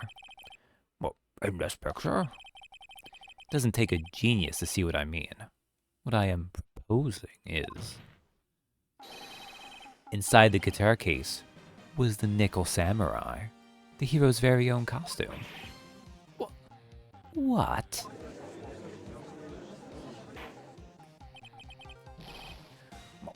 Mr. Wright, explain yourself. Right. Are you saying that the witness opened the guitar case to take out the costume? What insane point would there be to doing something like that? That insane point would be to wear the costume, of course. Miss Andrews put it on to hide her identity so she could make her escape. After all, you couldn't let anyone see you leave, could you, Miss Andrews? I refuse to accept your theory. Do you have anything to support such a preposterous idea? Just outside the door was an investigative photographer who was starving for a big scoop. And in the end, she managed to get this shot, correct? You mean this photo? Order. It looks like we've wandered into quite another mess again, haven't we? Nice job, Phoenix. Well, you know my strategy. Speak first, think later. Phoenix. I mean, it's true, though. Well, the real murderer was hiding inside a costume. Well, wait 1 second, Your Honor. The Nickel Samurai's costume would have been Mr. Matt Ungard's. Why would something of the defendant's be in the victim's room?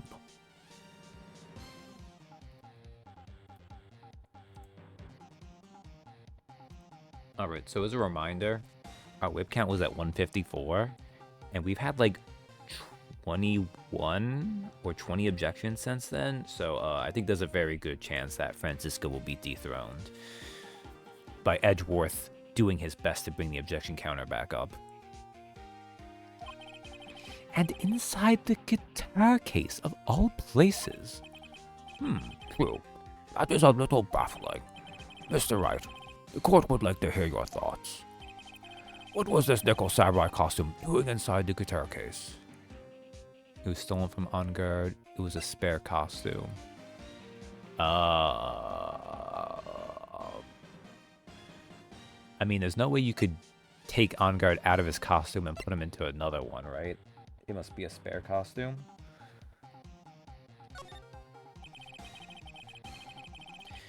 Mr. On Guard did not take his costume off during the break period.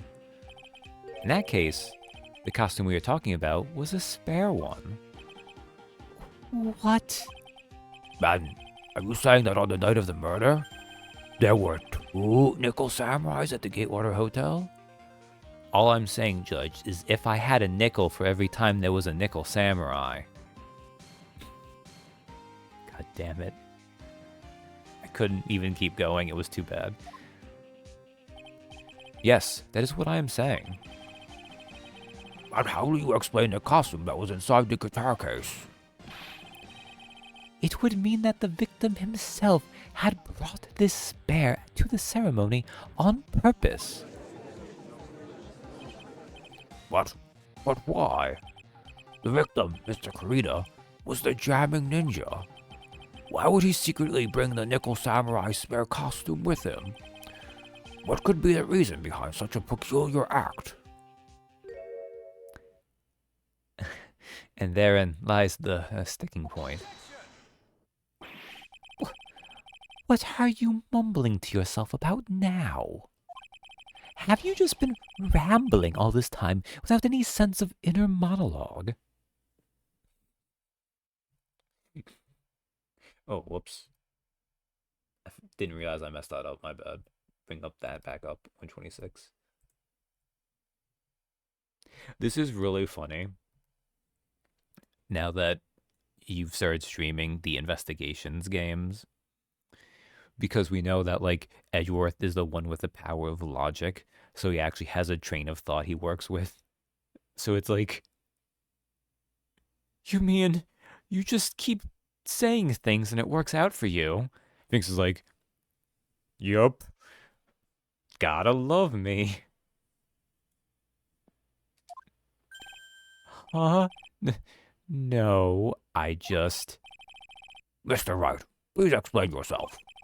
Why do you think the victim had the nickel samurai spare costume? Phoenix, are you sure you can explain this one? Think carefully before you answer, and then answer with gusto. I believe in you. Alright, this is what I think. Also, that first day, there were 2 different moments when it was like the entire health bar at once as a penalty, and now it's all been like single segment things. Alright, this is what I think. The reason the victim brought Nickel Samurai's spare costume to the hotel was the press conference. What is this? On the night of the murder, after the stage show, the Nickel Samurai was going to hold a special press conference. A press conference? Yes, the Nickel Samurai was supposed to confess something at this conference. I heard about this as well. For once, you're not making something up, right? But what struck me as strange was that Mr. On Guard himself said he had no idea he was supposed to be holding a press conference that night. But how could that be? The way I see it, that can mean only one thing. The conference was set up by none other than the victim, Mr. Juan Kurita himself. The victim? Yes, the spare Nickel Samurai costume was prepared for that very conference. Mr. Kurita was going to hold the press conference as the Nickel Samurai. He was going to dress up as the Nickel Samurai and hold a conference? But why would the victim do such a thing? That's something I don't quite know yet, however. What I am concerned with right now is what he intended to reveal at that conference. The Nickel Samurai was going to confess something. And by confess, I'd wager he was going to reveal something about himself. Which means that Juan Carita, posing as the Nickel Samurai, was going to speak about Matt Ungard. Yes, I guess that is what it would mean. But if that's the case, that's not a confession. That's public disclosure.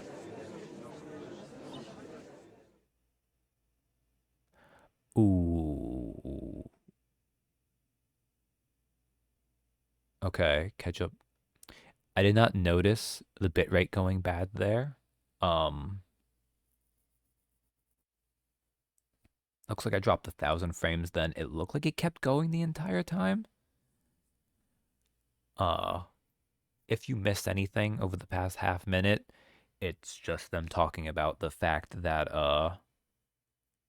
since Juan was going to, didn't notice weirdness. Okay. It should be fine with this game, because I'm pretty sure until you get the most extensive frame drops, it doesn't mess up with the audio. Although I don't know how OBS does that, really, to be honest.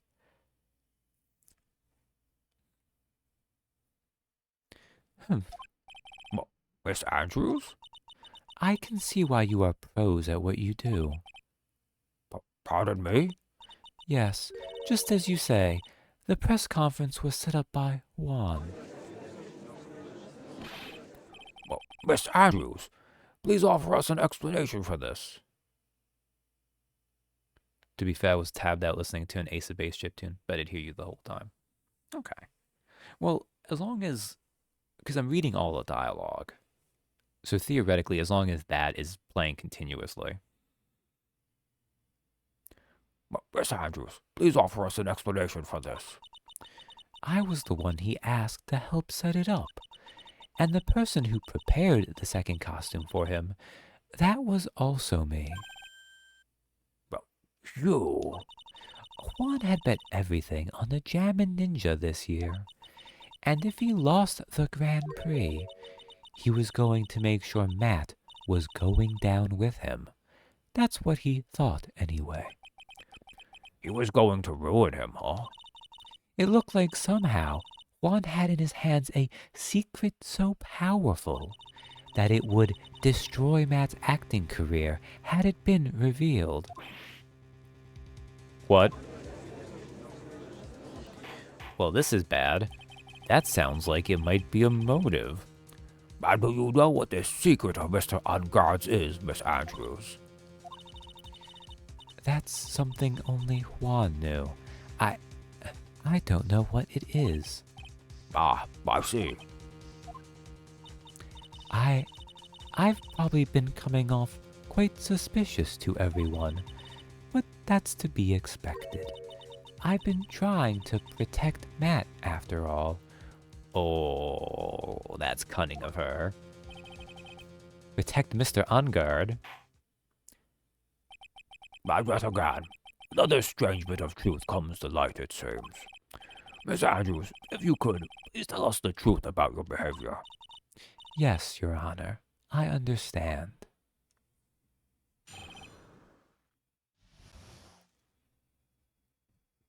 Protecting Matt. From the moment I saw the crime scene, I had a feeling that Matt was the murderer. Matt had to kill Juan no matter what, and he didn't have an alibi for what he was doing at the time of the murder. My thoughts were confirmed by the evidence, of course, the button and the knife. But I'm Matt's manager, so I felt that I had to protect him.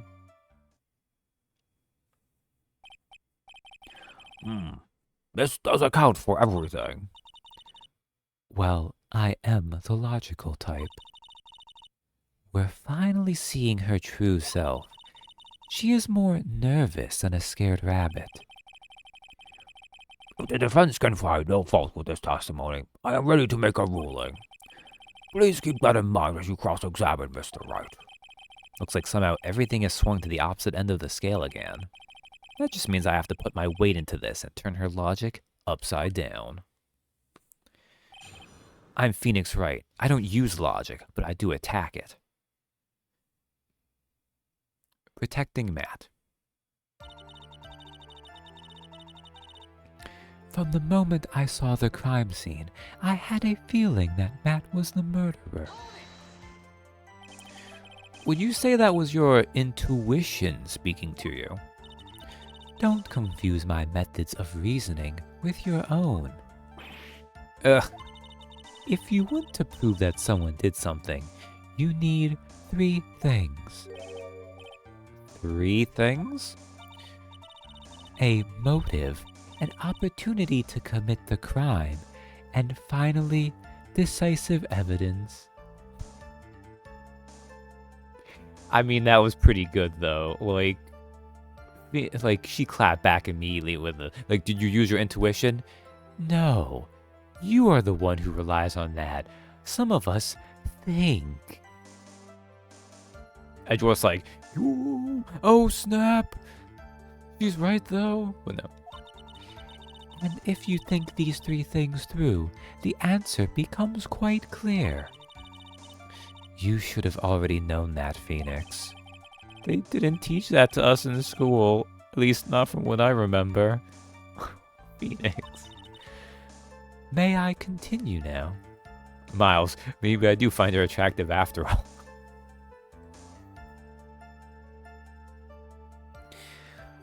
Look, a temporary attraction based on someone helping him shit on Phoenix. You know, who hasn't been there? It's the Miles Edgeworth part of the Demi spectrum. Matt had to kill Juan no matter what. So would you say this need came from the press conference? Yes. Do you know why Juan chose that event and that hotel for the conference? Because that was when he could cause the most damage to the public's beloved Matt Ungard. I knew all this plan, didn't you, Miss Andrews? Yes, because I was the one who set up the conference and prepared the costume. But I'm sure Mr. Ungard himself didn't know anything about the press conference. Oh, really? Can you show me any proof that he didn't know about the press conference? Anyway, the important thing here is that this information was not in your testimony. Yes, I agree. Miss Andrews, please correct your testimony, if you please. Grasping at straws now, are we, Mr. Wright?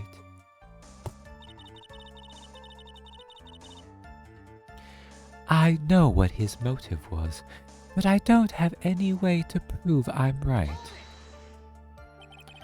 Has Mr. Ungard done something to hurt or betray you personally? Why do you ask? You were the one who helped Mr. Kurita with his press conference. That event was supposed to bring down Mr. Ungard, yet you still helped out. The person on trial right now is Mr. Ungard, right? What the witness was thinking, helping the victim with his plan, is none of our concern. In any case, this means that the defendant had a motive to kill. Why do I keep doing this to myself? I mean, in fairness, Phoenix, you actually didn't... You had a bit of a point going there. You just kind of rolled over and let Edgeworth immediately turn it around on you. And he didn't have an alibi for what he was doing at the time of the murder.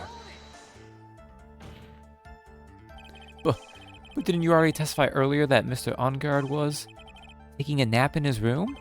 Are you telling me now that that too was a lie so you could cover for Mr. Ungard? I'm not telling you anything of the sort. When I went to get him for the show, he honestly was sleeping. However, as to whether he was sleeping the entire time, that I cannot say. I was too busy setting up the stage at the time. I keep trying, but I can find no flaws with what Miss Andrews has said. I can't say the same for some people here in this courtroom, however. The judge is glaring straight at Mia. He's glaring at you, smart guy. Okay. First of all, Judge, that is hyper unfair. Second, it's hilarious that Phoenix already tries to throw Mia under the bus, and Mia's like, bitch, please. Like, I'd like to point out probably why I clearly like this case, but also to compare it to Turnabout Big Top, if you want to crack through the PTSD and remember the circus case. The general quality of the writing of all of these bits, and like the characters interacting, is just better and more fun. And like, you'll have that, right? Like, not... You do a bunch of writing, not all of it is probably going to be top tier. There are some exceptions, maybe, but... My thoughts were confirmed by the evidence, of course. The button and the knife.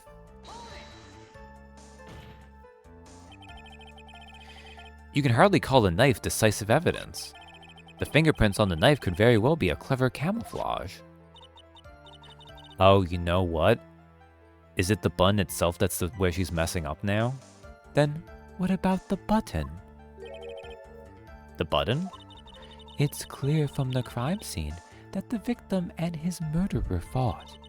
And during the fight, the killer ripped the button from the Jammin' Ninja's costume. You're talking about this button, correct? That button was found in the pleats of Matt's hakama. Isn't that correct? I would think that makes it very decisive evidence. Looks like you were outfoxed again, Mr. Wright. Anyway, the knife doesn't prove a thing. Please fix your testimony. I can't stand the sight of a man who can't gracefully accept his defeat. Thank goodness Mia can still look at me. With an icy stare, yes.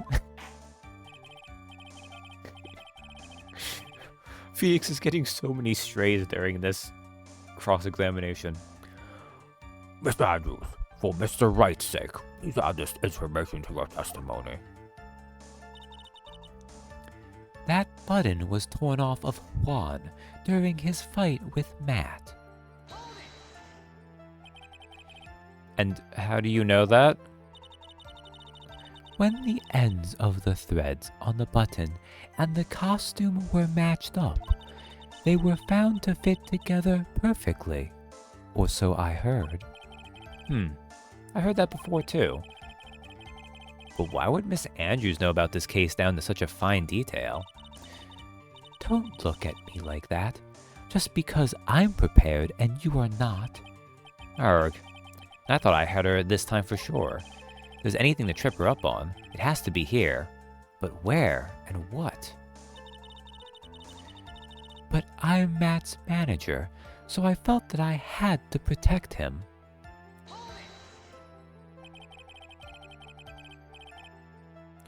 But what you really did was stab the guy in the back, didn't you?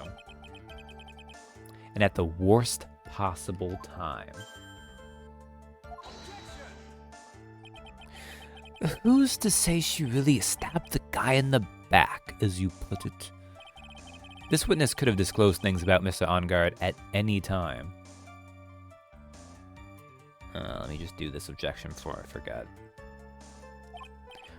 Why then would she wait until there was a large audience before doing so? Is the same reason why Mr. Karita planned such an elaborate conference.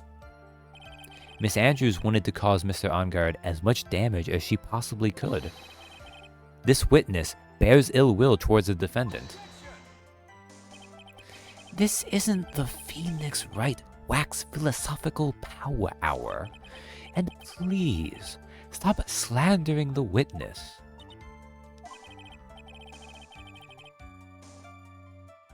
Okay. You know, it's funny too. Because obviously I know where this case goes.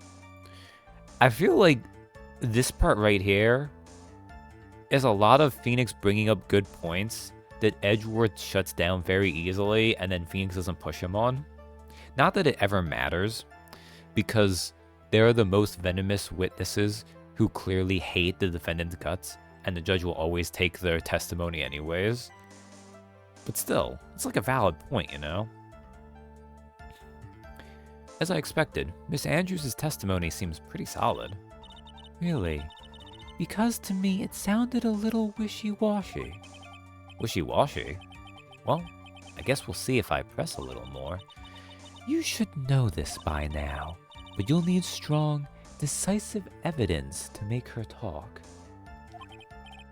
Got it, Chief. I'm going to pin you down this time, Miss Andrews.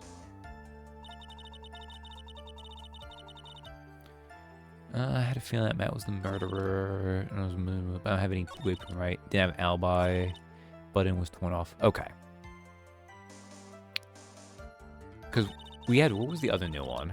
Alibi. What was this one? I don't know, was Moses. Don't have any. Okay, it's not that one. That button was torn off of Juan during his fight with Matt. So this is the one we need to think about, right?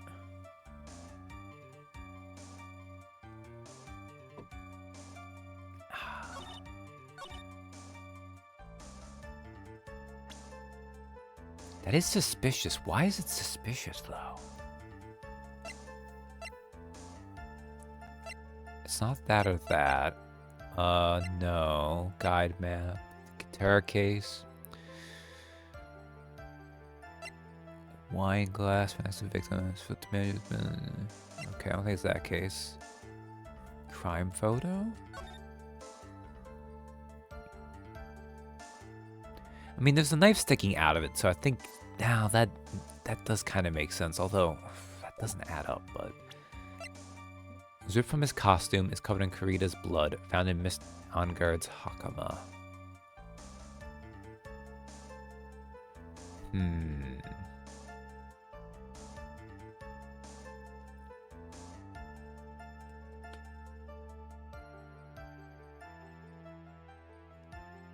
Because there is something suspicious about this. It's neither suicide report. That makes no sense. Time of death, 8:50 p.m., strangled with a scarf and stabbed with a knife.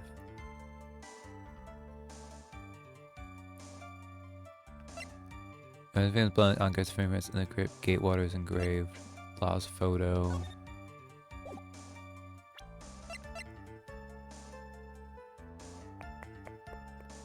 Wait, okay. Okay, it's the autopsy report. Because she's saying the bung was torn off with Juan during his fight with Matt. Well...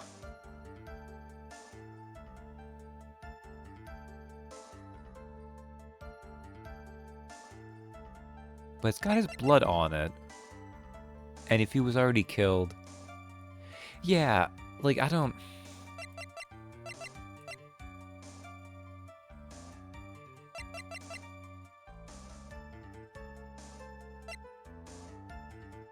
it's weird because it's very obviously a setup. Also, wow, my internet cannot handle it tonight. Like, that's the advantage of when I'm streaming a Phoenix Wright game.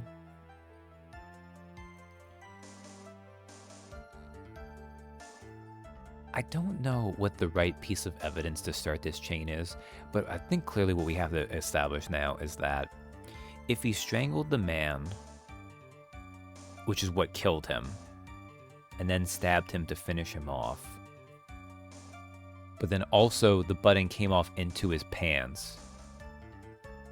I'm chilling here for the internet stuff, been solid. Well, I feel like part of that might help with the fact that, like, there's not much dynamic things happening here. I'm gonna assume it's the autopsy report, but maybe it's the button.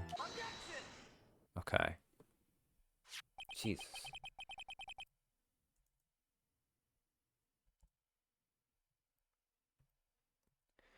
Also, yeah, our objection counter has now hit 130 versus the 154 whips, so, coming for you, Francisca. This is the victim's autopsy report. It clearly states that the cause of death was strangulation by a scarf. Strangulation? The knife stab to the victim was done after the victim had already died. What does that mean? Let's examine the evidence. This button has the victim's blood on it, which would mean that it was ripped off of the costume when? After the knife was stabbed into the victim. Exactly, which means it is impossible that this button was torn off during the victim's final struggle, because the victim was strangled to death in that fight. Ah. That's right, Miss Andrews. There is no way this button was ripped off during the struggle. This button was consciously pulled off of the victim's already dead body.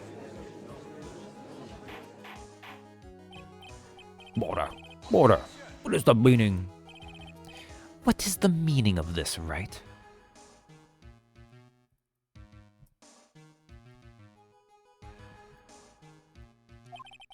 So what if the button was torn off the body after the victim had already died? What does that change? Let me ask you one simple question, Mr. Edgeworth. Why was the button torn off? What purpose did that serve? What purpose? We now know this button was not torn off during the fight. So the murderer took the time and effort to purposely rip this from the victim's body. That would mean that the murderer had something in mind, wouldn't it? Mr. Wright, does this mean you know what the murderer wanted to do with this button? What was it? To have a memento of the crime, to destroy evidence, to pin the crime on guard.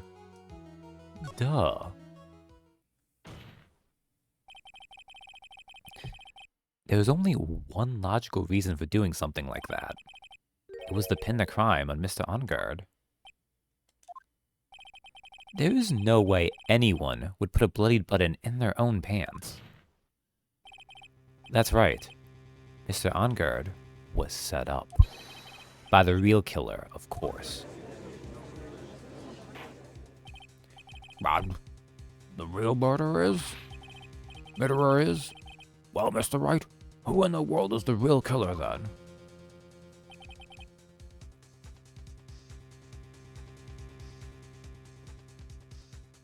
Finally.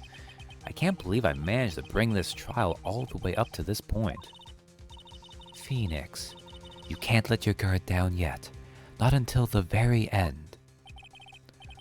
The real killer, the person who planned the frame Mr. Ungard, is...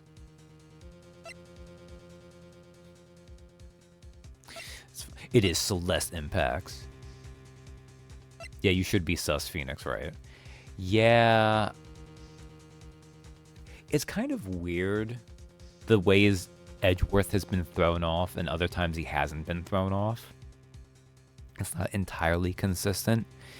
I don't know how much of that is the fact that maybe he's putting on an act versus how much is also the fact that, like, the game needs to do things a certain way to also trick the player. Anyways, yeah, it's, you know, it has to be Adrian Andrews. It's the only way we can try to get Matt Ongard declared not guilty. Miss Adrian Andrews. I choose you. You are Mr. Karita's killer. Phoenix. Why? What? Order, Mr. Wright. This is a very grave matter. Do you have any evidence that supports your charge? I also love how the judge always acts surprised when this happens, as if finding the killer and accusing them and getting them basically found guilty isn't how we've had to get every single other person we've ever done not guilty. Throws Pokeball. Any evidence? All of the evidence points to Miss Andrews. How preposterous. You can't stick any of that on me. I can't, can I? Would you care to test me? Oh, sure, it's a gray matter when we do it, but when the prosecutors do it. Yeah, right? Then what about this knife? The knife was used to stab the victim after he had already been strangled to death. It was used to throw suspicion onto Mr. Ongard, naturally. A knife covered in the defendant's fingerprints could only be taken from his room. And the only one who had dinner with him and knew which knife to take was you. Alright, she's broken 3 pairs of glasses so far. Then, what about the button that was found in Matt's hakama? This button was removed from the victim's body after he had already died. The only people who could have done so were the person who found his body or the killer. However, if Mr. Ongard was the real killer, there is no way he would have put such incriminating evidence in his own hakama. Oh my god. Phoenix, we need to stop. He's going through hundreds of dollars of eyeglasses. The only person who could have put this button into Mr. Ongard's hakama is the person who went to wake him from his nap. Which is you yet again, Miss Andrews? I see. What about the empty guitar case? That is also another piece of evidence that incriminates Miss Andrews.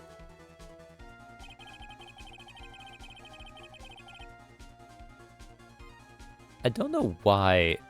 The way they drew this, she almost looks seductive putting it on.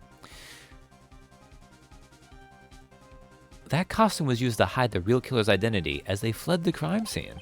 Now, who could have known that there was just such a costume inside the guitar case? It could only have been the person who prepared the costume for the victim. And that person is you, Miss Adrian Andrews. No,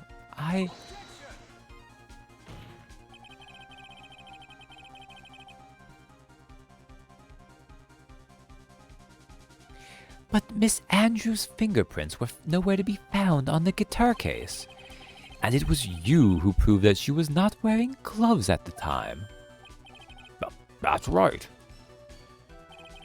That's because she did not intend on leaving any prints. If anyone had found out that she had touched the case, they would have asked her why. So to avoid leaving any prints, she used a towel or something else to open it. Like, at least Phoenix Wright is theorizing accurately, save one specific part. But the glass of tomato juice is a different story.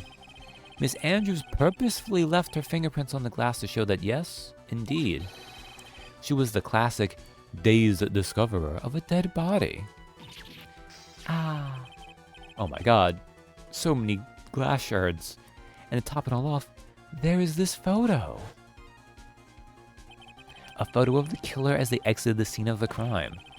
No reasonable person on Earth can believe this nickel samurai is Mr. Ongard. He would be much too short for his own costume if it was him. Speaking of how tall people are, Miss Andrews, you're also kind of short in stature, are you not? Please, stop. Well, how about it, Miss Andrews? I've got her this time. Miss Andrews? I refuse to testify. What was that? There's a law. It says I can't be forced to testify about something if it can incriminate me. Well, yes. Read the proof. You are absolutely correct, Miss Andrews. The law does provide us with a way to avoid self-incrimination by allowing a witness to not testify if the testimony can cause damage to themselves. What? Phoenix, my dude. Come on. Although in his case, in fairness, this does come up way less often than it probably should in these games. pleading the fifth is not something most people would think to do on the spot.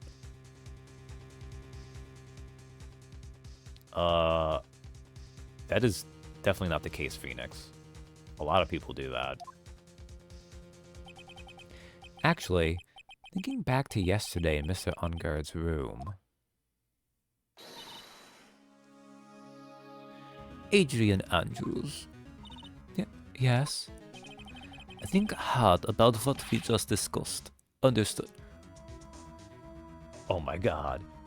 I didn't think about flashback Francisco whips. He snuck one in there. Oh, she's sneaky. Understood. Alright.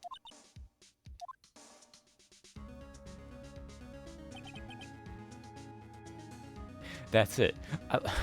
That's such a nothing scene, except from this stupid gimmick I've decided to do. It actually ends up making it.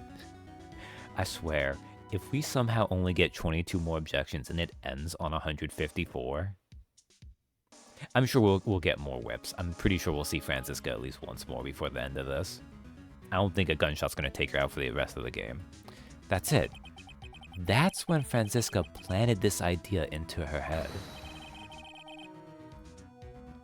She must have told Miss Andrews to not testify if things looked bad. You did a good job proving everything up to this point, Phoenix. But there is still one thing you haven't done. Something I haven't done?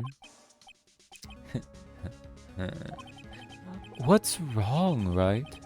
Are you finished already? Run out of evidence?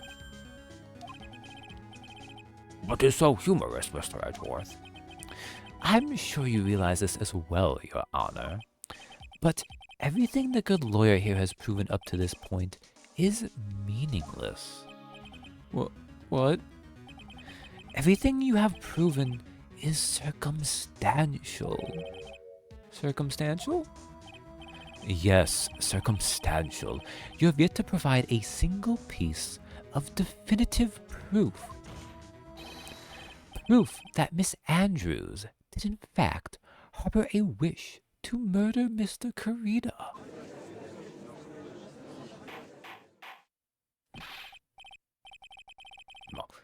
Miss Andrews, did you want to kill Mr. Carida? I believe this may lead to me incriminating myself, so I will abstain from answering. But, Miss Andrews, if you do that, it would be the same as admitting your guilt, don't you think? Maybe so, or maybe not. There is nothing to prove it either way. Besides, you don't even know what crime I would be guilty of due to my silence. No! She's taking that defiant attitude again. Mia, what should we do? Somehow, we landed in the worst possible situation. I think we have reached a certain conclusion at this point in time. Miss Adrian Andrews has refused to testify, and the defense's theory that she is the actual murderer has not been fully substantiated with solid, definitive proof. But that's not true. In this situation, there is only one thing this court can do, and that is to declare a recess. I feel like there are times when it'd be the situation, he'd be like, and I must declare the defendant guilty. Because you've gone like 90% of the way there, but you didn't get it to the finish line, so I'll just pretend like they're still fully guilty. But because of the special situation of this case, we have two, like, Phoenix is operating under the assumption he has two losing scenarios now. One of them is the defendant's guilty. The other one is this case does not end and goes to the next day. Recess? I request that both the prosecution and the defense look further into this matter. And at tomorrow's trial... Tomorrow? We don't have a tomorrow. If we don't get a not guilty verdict today, then... Please wait, Your Honor. That's not necessary. The trial... please continue the trial. What are you sweating for?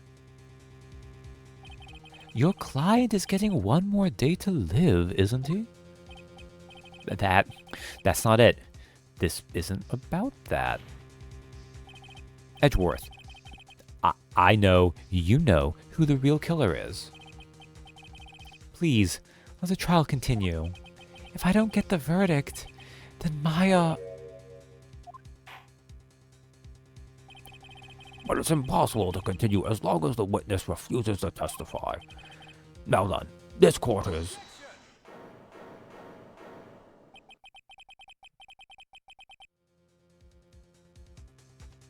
It's almost like, Phoenix, maybe you should have told Edgeworth beforehand a little bit. Like, I know Phoenix was mad at Edgeworth, but also, it's not like Edgeworth is a prosecutor. He's not a cop. He could have told him about it. It's almost like... It is not impossible for this trial to continue. Mr. Edgeworth, what are you... It's true Miss Andrews holds the right against self-incrimination. However, if the topic of conversation were something unrelated to whatever she may be guilty of, then she has no right to withhold testimony. He's not a cop. He's a businessman with a business plan. Yes, that is very true, but... Actually, there is one little thing that I'm curious about. Miss Andrews, when you found the victim's dead body, you poured yourself a glass of juice. Yes, and? I can't help but think how unnatural that is. Usually when one finds a dead... Usually when one finds a body, they are shaken up, not stirring a glass of juice. So my actions were unusual, but I've already... Before you speak, I want to state that if you have a reason behind your actions, I would like you to testify to that effect. Testify? Your Honor, I would like to request that the witness testify again as to what happened when she first discovered the victim's body. Whatever we find out in this testimony should in no way implicate the witness. I don't know what it is about Edgeworth today, but I can't get a good read off of him. Is he friend or foe? I just don't know. I mean, he can be a little bit of both. Frenemies.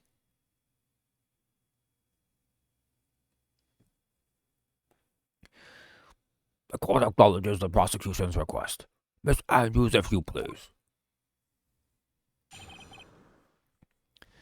When I found the body, that glass of juice, I didn't really pour it for myself. I was surprised when I walked into the room and saw it in that messy state. And Juan, he was sitting slumped over and tired looking in the corner. When I saw him sitting like that, the thought that he was dead didn't cross my mind.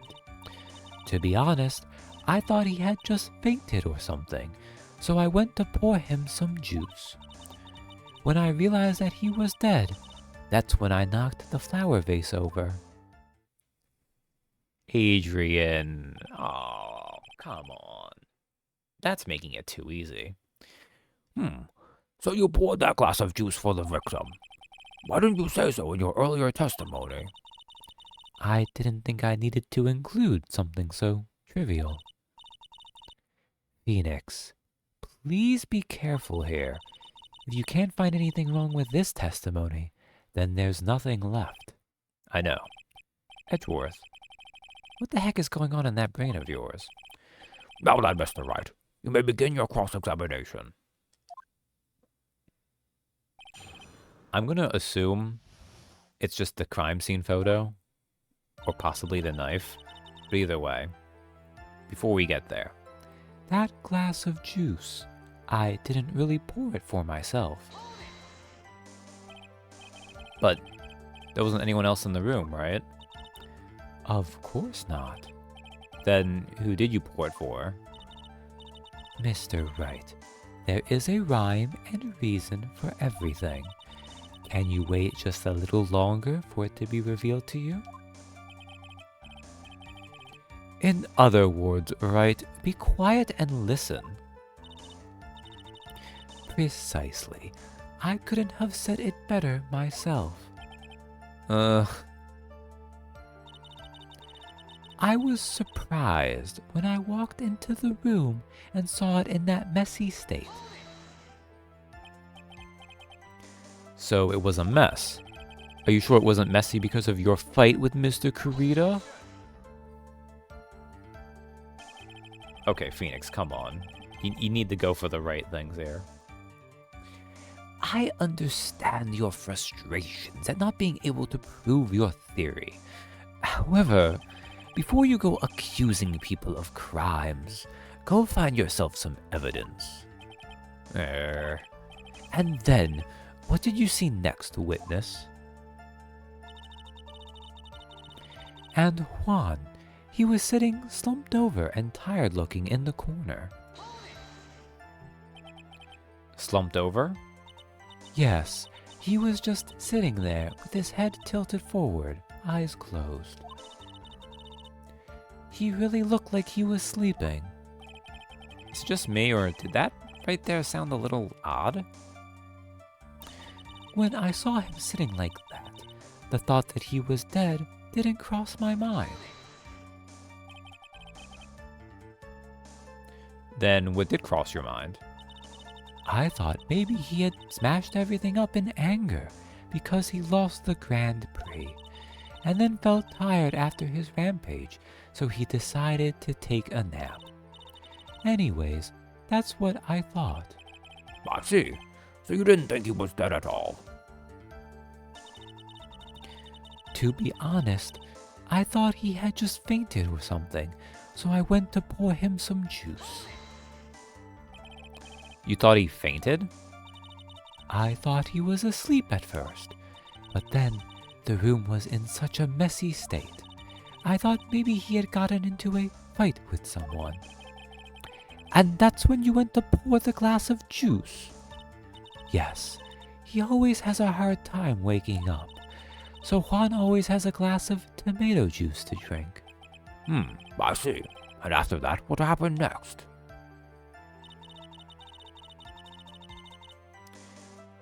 When I realized that he was dead, that's when I knocked the flower vase over. And how did you come to realize that he was in fact dead? I shook him over and over, but I never got a response. So I set the glass down on the dresser and tried to take his pulse. I was shocked and staggered backward and knocked the flower vase over. So that's what happened. Yes. This is what it all comes down to. Huh? This is the absolute end for both sides, and Adrian is letting her guard down. Phoenix, now is our best chance yet to kill the prosecution's case. Isn't that a bit harsh? Miss Andrews, will you tell us the truth this time? Okay. Slumped over, so that thought it was correct. I thought he just fainted or something. Okay. I think that's the one.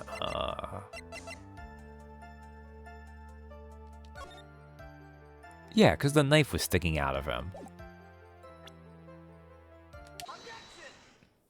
Yeah, okay. That one actually seemed really easy. I don't know if that's because this day is running to an end or if there's going to be one more. So you honestly didn't think he was dead when you found him? No, not at all. Even though this is what you saw when you discovered the body? Ah. Well, what is the meaning of this? Isn't it obvious, Your Honor? There is a knife sticking straight out of Mr. Kurita's chest. Anyone who saw this scene would have immediately thought that here was a dead man. Ah, that's... Well, you see... I doubt a single person in the world would mistake this for someone who fainted, and then so nonchalantly go pour something to drink. The porters? Miss Andrews, your testimony just now, it was all one giant lie. Ah, And your lie has proven one thing very clearly, that you are the real killer. no...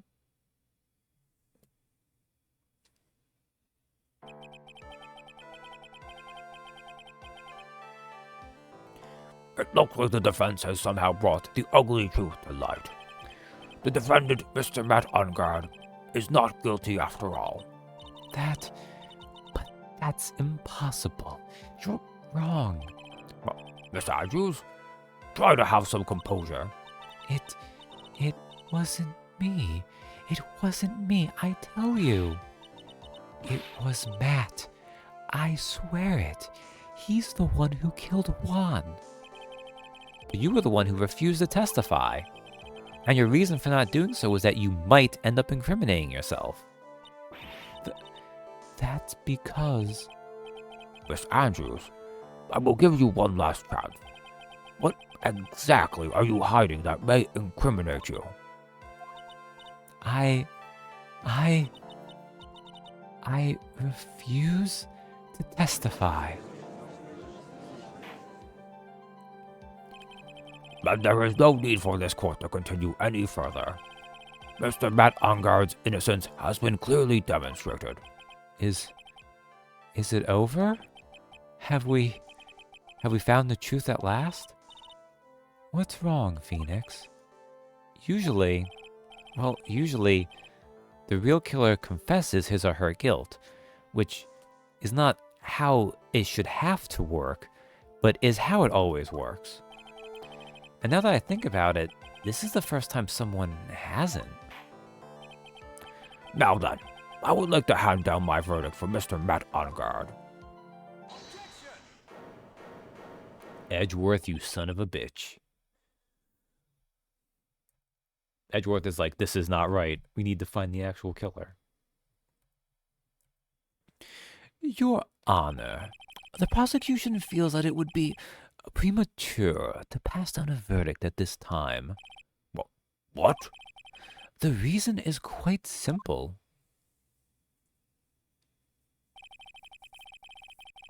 With a clean-cut set of cases, Phoenix Wright has worked before this. This witness has yet to speak the absolute real truth.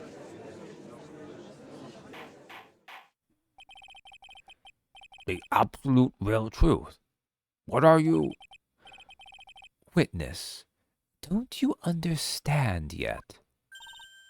Huh?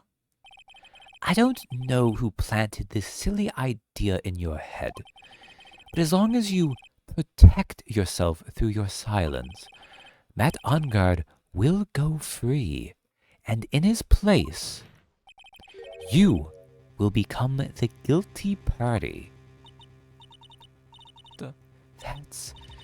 That's a lie. I don't believe you. What? I was told if I spoke, then it would be all over, and Matt would never be declared guilty. What in the world is she talking about? Has she lost it? I can't speak about it. I'm too scared. It's Franziska von Kerma. Huh? Don't you remember, Phoenix? Miss Andrews lives by gripping tightly onto the words of another, because she doesn't have the strength to believe in herself. We were so used to slam dunks that this free throw feels off. But then right now, Miss Andrews is. Yesterday, she was tossed a lifesaver by Miss von Kerma. Don't say a word. Oh man, how do I? Don't say a word no matter what happens. If you do, Matt Ungard will be acquitted.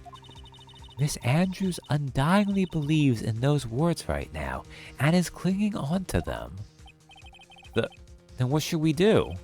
This is the first time I've ever come across anything like this.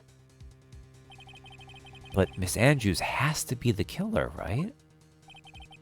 All we have to do now is get her not guilty. That is my only priority. It wasn't me. I'm begging you. Please believe me. I didn't kill Juan. Help. Please. Someone. Help me. Mr. Wright, Yes, Your Honor? the court can't continue on like this. Therefore, I'd like to hear what you intend to do. What I intend to do? What am I supposed to do? What am I supposed to say? I thought the guys kidnapping Maya were also threatening Andrews, and your client is the real killer? Right. I suggest you think very carefully about this. Think about what this witness did, and what she did not do. And think about who is the real mastermind behind this crime. Who's the real mastermind? Isn't that obvious? There's no one else it could be except the woman crying over there, right? Come now. What will you do? What kind of man are you, Mr. Phoenix Wright? Request not guilty verdict. Force Andrews to testify. So,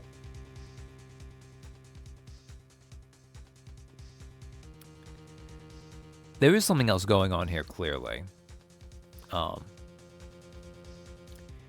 And this is where this case gets a little bit... So there's a good reason why they have Maya be kidnapped. But this does interfere with this moment right here. Because the choice here isn't, what kind of lawyer are you? Will you pursue the truth, or will you do what you're supposed to do for your client? The question here is, do you care more about the truth, or do you care about the 18-year-old girl whose life relies on you doing something? Now, in Edgeworth's defense, he does not know this. Only Phoenix knows this. Anyways, this isn't actually a true choice here.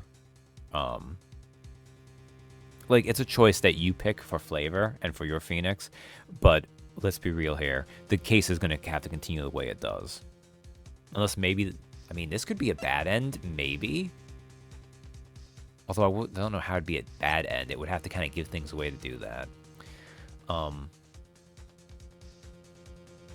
But, well,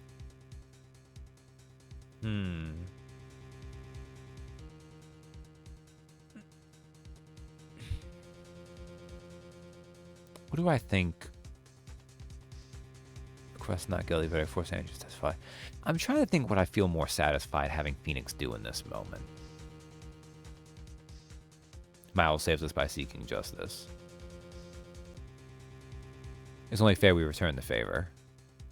Okay, but also, Miles wasn't going to get an 18-year-old girl killed by doing that. See what I mean?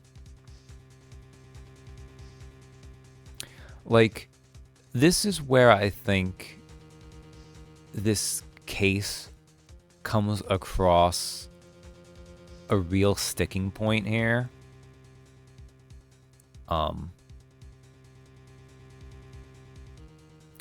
I feel like this works out better if the kidnapping doesn't actually come up until after this point. Which is maybe weird to say. But basically the point I'm making here is that I don't mind doing this. I think there's other false equivalency this case does too. But I think it's really messed up. I also like to point out too, Miles kind of figured this out, but also kind of didn't. And then he took a year to grapple with this overall. We, meanwhile, are under duress in doing this. But yeah, I think we'll force Andrews to testify. It's also one of those things where, like, Edgeworth is not going to let it happen anyway, so... We can look good for our boyfriend. I have to win a complete acquittal today. There's no way around that. But... I can't bring myself to do it like this. Not when she's making a face like that.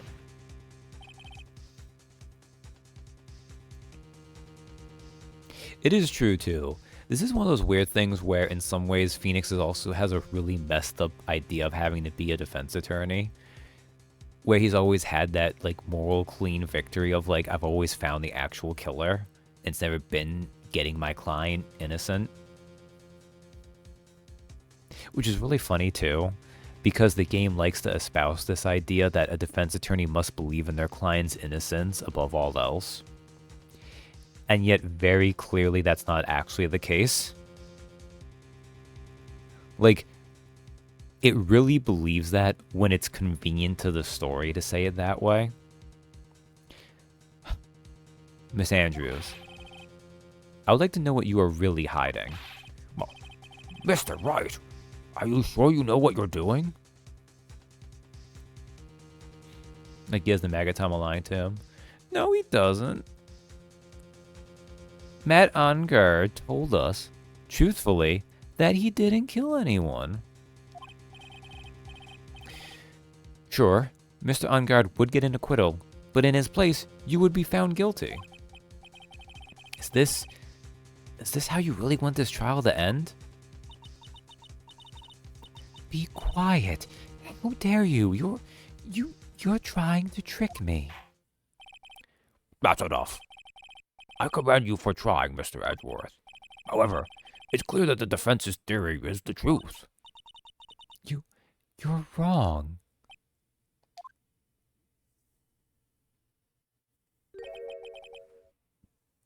What a shame. I had hoped things wouldn't come to this. However... What is it, Mr. Edgeworth?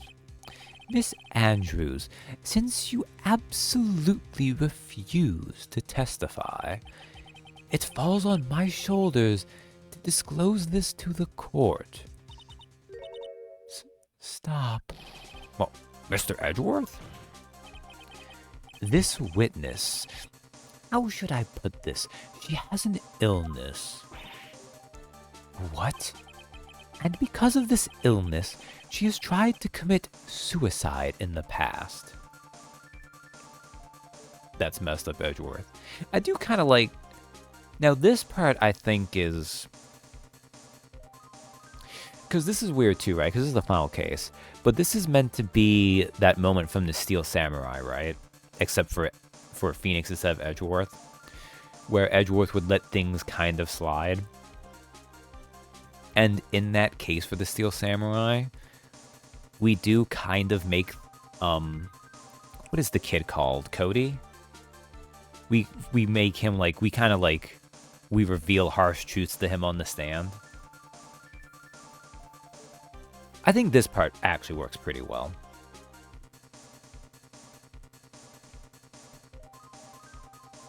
I like how this case is set up.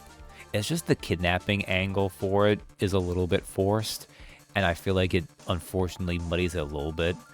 But also, I do think this case always had to happen. And because of this illness, I've already read that. So stop. Please stop.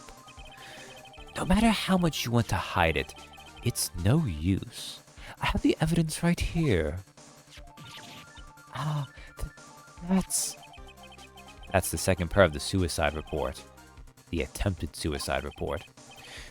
What will you do now, witness? You know what I am about to do, don't you? I will now reveal to the court the true nature of the pitiful woman known as Adrian Andrews. The secret of her dependent nature. Having other people know about it scares her more than anything else in the world. Please, please stop. I beg you. If people find out, I'll... If you're going to say you would choose death, that is of no concern to me. Oh, that is messed up, Edgeworth. Edgeworth, how can you be so cold? However, before you die, I will pull the truth from your still breathing lips. No matter what I have to do. I feel like in this way, Edgeworth has kind of learned the wrong lesson from Von Karma. Von Karma would do anything to win. Now Edgeworth's like, I'll do anything to get to the truth. Edgeworth, my dude, I'd say chill, but clearly you're already cold as ice. He has his resolve.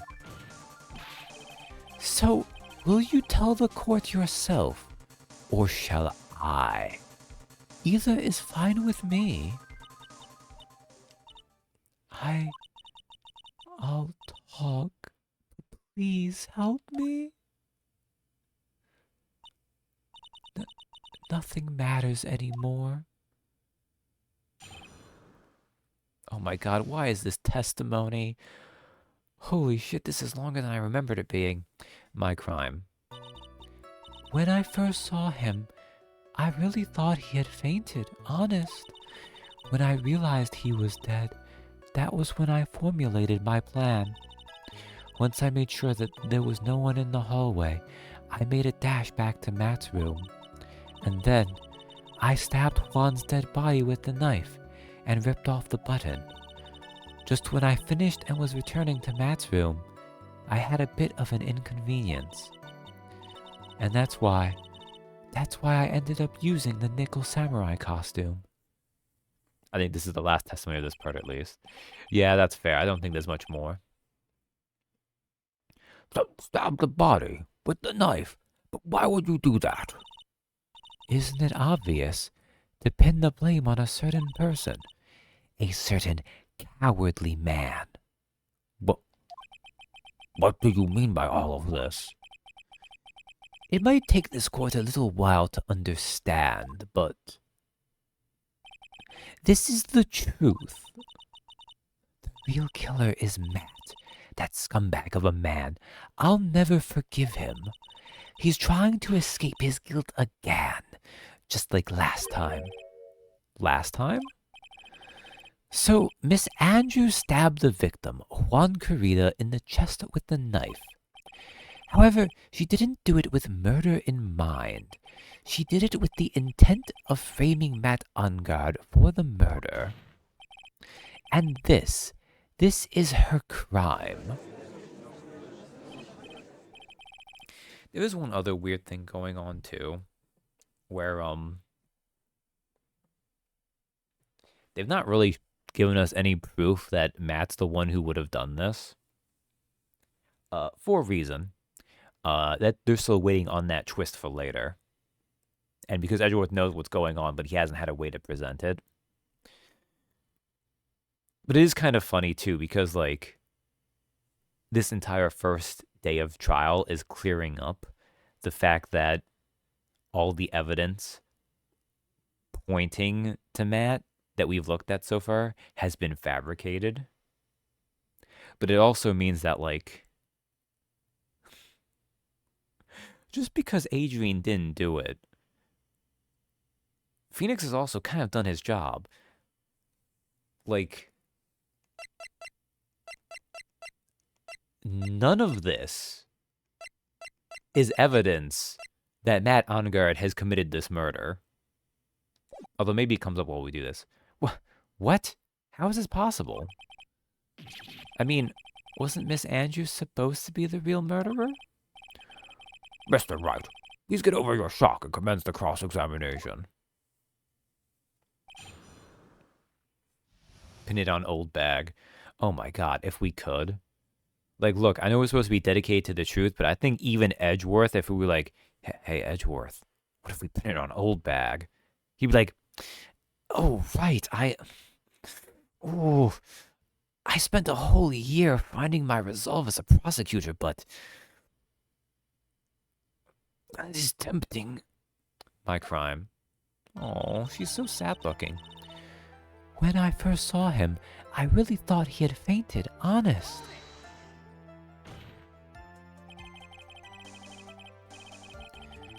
But you could tell from the state that the room was in that there must have been a fight. Are you telling the truth when you say that you did not know he was dead?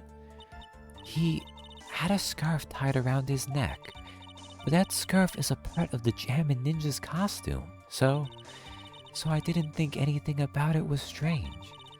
His head was also tilted down a bit, so I couldn't see his face that well. That's why I thought I'd wake him up and went to pour the juice. When I realized he was dead, that was when I formulated my plan.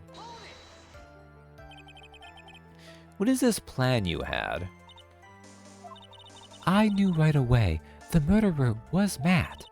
I knew because one, he was going to expose Matt's weakest weak point to the world. That's fair. I guess the one thing this does prove is that Matt does have a huge motive for it. A motive is not by itself enough to really pin it on him, but also this is Ace Attorney universe, where the prosecution always has just enough evidence it needs. So Matt did this to stop Juan and silence him for good. That's when I thought I should forge some evidence and pin this crime on Matt. So the forged pieces of evidence were the knife and the button. Also, in fairness, Edgeworth does have good reason to hate forged pieces of evidence. Like, that would trigger him and make him be a douchebag. So it's not only that he has his resolve to find the truth, but also, this is specifically the kind of thing he hates. Like, as much as Old Bag sucks, she was just wrong. She wasn't lying. The first thing that came to mind was to plant the knife. Once I made sure there was no one in the hallway, I made a dash back to Matt's room. That was so you could get the knife, correct? The knife Matt used at dinner had his fingerprints all over it. I thought if I used that, then the police would certainly turn their eyes towards him. Matt was napping with his costume on at the time. I slipped in, took the knife, and returned to the scene of the crime. And then I stabbed Juan's dead body with the knife and ripped off the button. Yeah, like, let's see. She desecrated a corpse, which I'm not sure what kind of crime that is, but it probably is one. And she tampered with a crime scene and evidence, which I think are actually the main crimes she's committed here. I don't even know, like, I feel like perjury, I don't think she gets much time for this, but maybe she does. The Ace Attorney universe, the crime is abuse of a corpse. Okay. The Ace Attorney universe is very uneven with how it punishes people for these kinds of things. Mostly depending on if you are not an ongoing character, then you can definitely get charged with perjury or tampering with evidence or any of these things. But if you're a character they can use again, like Lotta or Old Bag or Larry, you have carte blanche to fuck around all you want.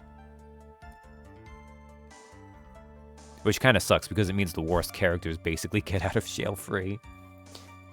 And then I stabbed Juan's dead body with the knife and ripped off the button.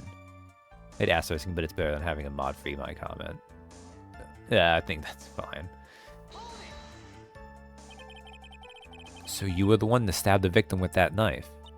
It gives me goosebumps to think about it now. What a horrible thing I did. But at the time, I couldn't control my own body. It moved on its own. Then, when I stabbed Juan's dead body, I suddenly realized something. If I used the button somehow, I could make Matt look even more suspect. So you thought to rip one of the buttons off and then plant it in Mr. Ungard's hakama? Yes, that's what I had planned to do. But things never go that smoothly, do they? Look, making those character assets is a pain. Better use as many as they can.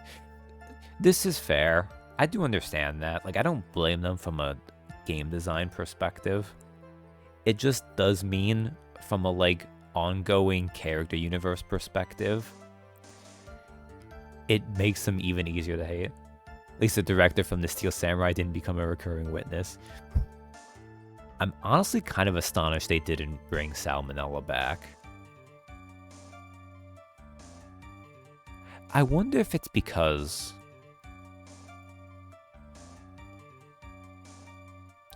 Because Salmonella is like a cringe otaku, but I wonder if... Or the Dr. Hottie. Oof, that guy was so awful, then we met Hottie. Maybe it's just like someone's like, look, the actively awful witnesses we need to leave behind. Just when I finished and was returning to Matt's room, I had a bit of an inconvenience.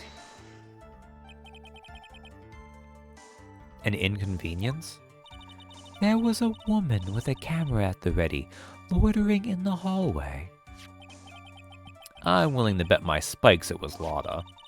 There was also a woman with a ray gun at the ready, pacing back and forth. That's Miss Oldbag for you. Man, poor Adrian Andrews. Like, can we not, let's not charge her with anything. Like, she had to do what she had to try to overcome Oldbag and Lotta. I think that can forgive most minor crimes. By the way, the guy I used to make a cosplay of Hottie and Rimwold got his head blown off in a freak accident. Oh, you said you, like, very shortly after I took that screenshot.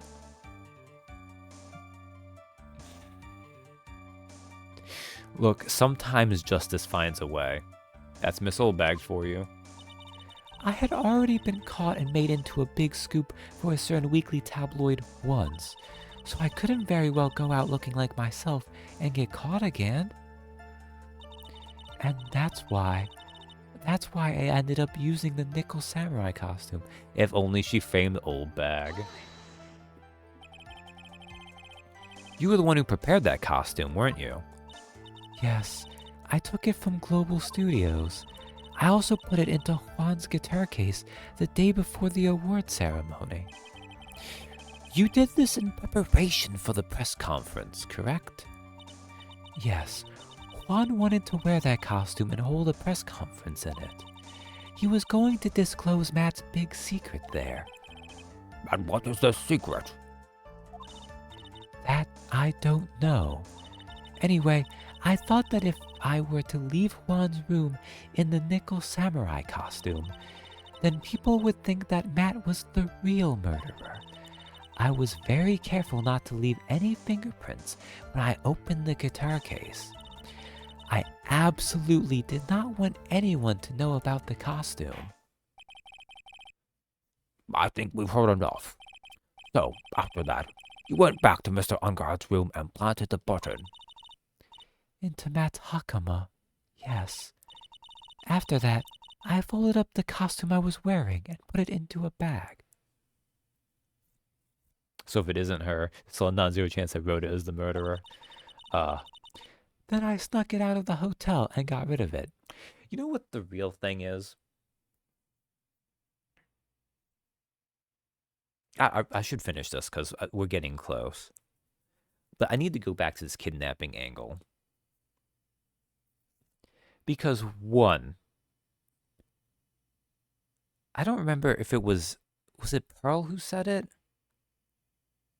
No, Pearl wasn't. Was it Gumshoe or Will Powers? One of the characters literally said, if we had had Maya with us, and she felt like she was super suspicious. Yeah, Cammy Meal. Mentioned, if we found out Matt Ungard was the one who had been accused, Maya would have been like, he's clearly Like, Nick, there's no way Matt would have done it. We need to defend him. Like, there is no reason Maya had to be kidnapped this first day. Like, there's the couple times when, like, we could have gone to the next day for whatever reason. But, like, the first one was bringing Adrian Andrews to the stand.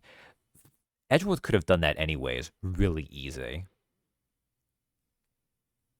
I guess it was because they didn't want to have the kidnapping be just on the second day. But I don't know. The more I think about it, like, I think this is still a really good case. And I think most importantly, this case has to exist. Because, I mean, Matt's been very suspicious right now. Like, obviously, Phoenix has to have a case where he has a guilty client. That's writing for lawyers 101. You know, he can't always be on the right side.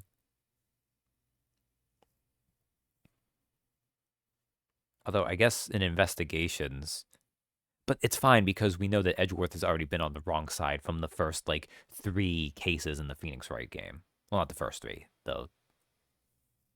Well, the cases 2, 3, and 5. Then I snuck it out of the hotel and got rid of it. My word, what does all this mean? Mr. Edgeworth, is it? The real criminal is Matt on guard. Yesterday, that woman prosecutor sat me down for a talk. Francisca, huh? She said that I should, under no circumstances, confess to what I had done. Now, this is where Francisca's a bad prosecutor. Because she was definitely more than willing to win off of faked evidence. Francisca still hasn't learned that, like, winning is not everything. This is where Edgeworth has the edge over her. That if I just kept quiet, then Matt would be found guilty for sure. I had no choice but to believe in her words.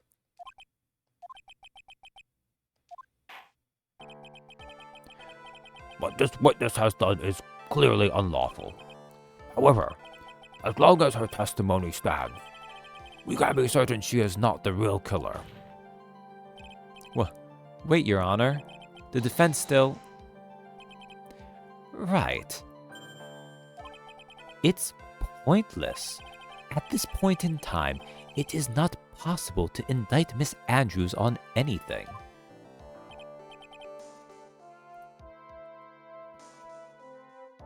And how long would Path finds its way to the courtroom from the hospital and smacks the witness? Francisco would find a way. Yes, exactly. There isn't a single piece of evidence that points to her as a murderer. The cross-examination of this witness is over, and so is today's trial. You couldn't establish that the witness was the culprit. Please let it go, Mr. Wright. But... Mr. Edgeworth, please place Miss Andrews under arrest for further questioning. Understood, Your Honor. The prosecution will arrange for her detention immediately. That is all. Court is adjourned for today.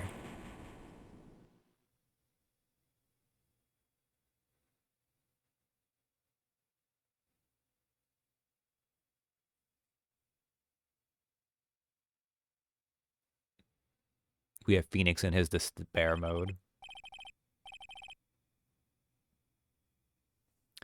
Today's trial is over, and I didn't win an acquittal. Oh, witness, would you mind if I asked you something?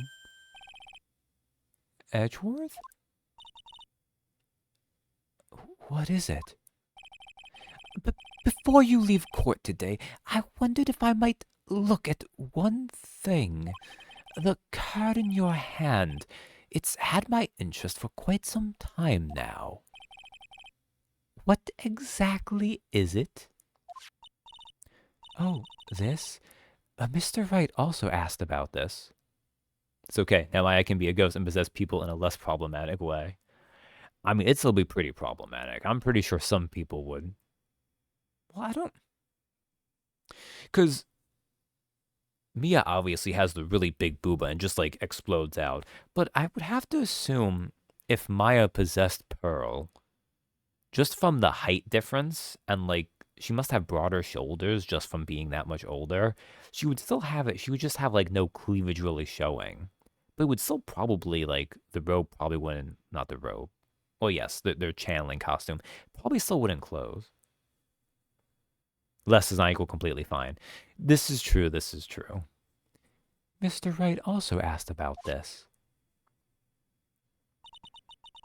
Although I didn't remember at the time you asked me about it, Mr. Wright, I remembered just now.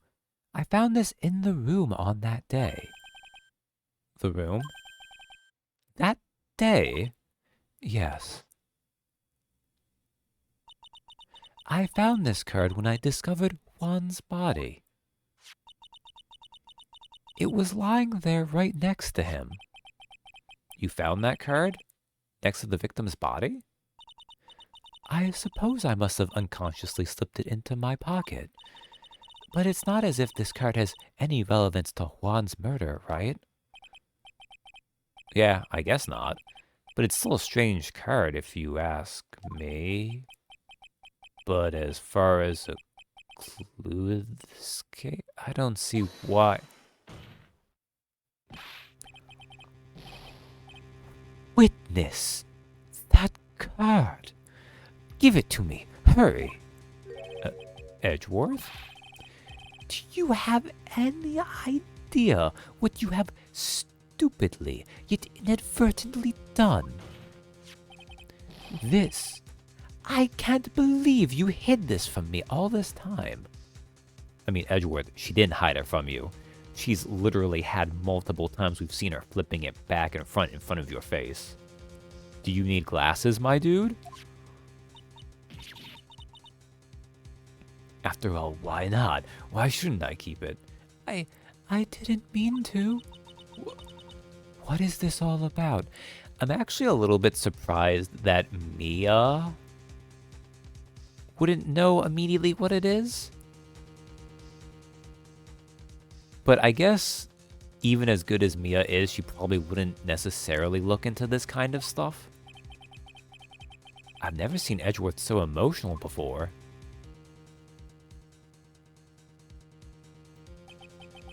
That card. What in the world is it? And what does it mean?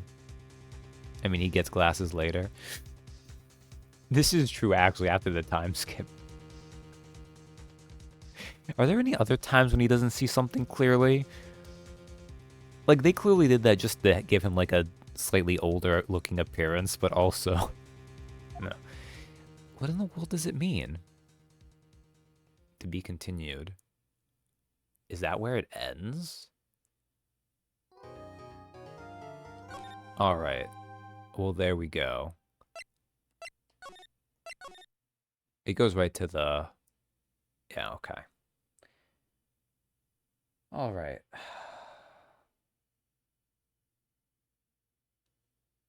I was...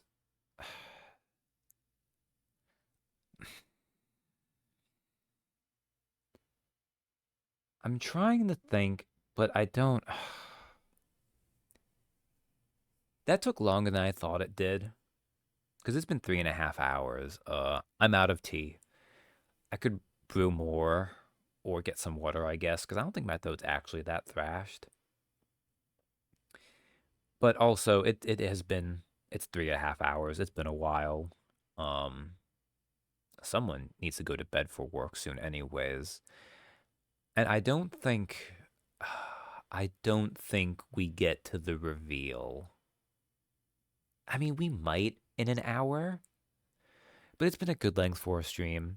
And since I can't guarantee we get there, I wanted to get to that today. But I also didn't think that that was going to go on so long. Like, that was over 2 hours getting through Adrian Andrews. And it was good. So yeah, I'll wrap up here. I do still really enjoy this. Like, I think that was pretty good.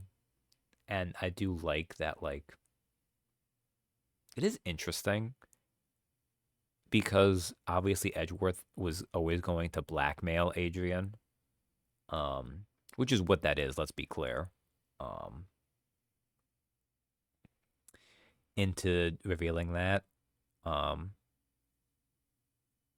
it's kind of a shame that actually, I don't know. I think this is a very well written case, and it is presumptuous of me to say that it would be better to not do it the way they did it.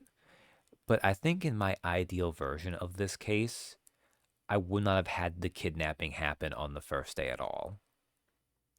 I don't think it would be that hard to write around it. I think that you can definitely do this entire like. And here's the thing: I'm saying this because I could definitely see a case where they wrote out this case where that was the case, and then they were like, actually having the kidnapping all be a 1 day thing doesn't work very well. Like maybe having the killer only come in on that second day would be suspicious or feel hollow. Um, because the thing is, um, in the so for the big final cases, a lot of times they want to have this feeling of momentum going into them. And it helps in that way if you've had the killer around as a character since the first part. The middle cases that tend to be standalone don't always do that. And a lot of times you only usually meet the killer on like the second day. Like that was the case for the Steel Samurai, because you don't meet the producer. What was it? Dee Vasquez. You don't meet her until that second day, I don't think. I'm pretty sure. Maybe I'm misremembering that. But I'm pretty sure you only meet her during the second day. And we saw it just in the circus case, Turnabout Big Top. Uh, you only meet Acro on that second day. Um, the first and third games cheat this by being able to introduce you to the actual killer sooner. Although even in the first game, it kind of cheats that because you don't meet Yanni Yogi right away, do you? Or do you? Is he there on the first day? I mean, I'm saying that there it works because Manfred is the other element of that, and you do see him on the first day. You meet him in the courtroom. My money's on Grossberg. Grossberg does show up in the third game. The third game actually does a very good tutorial case.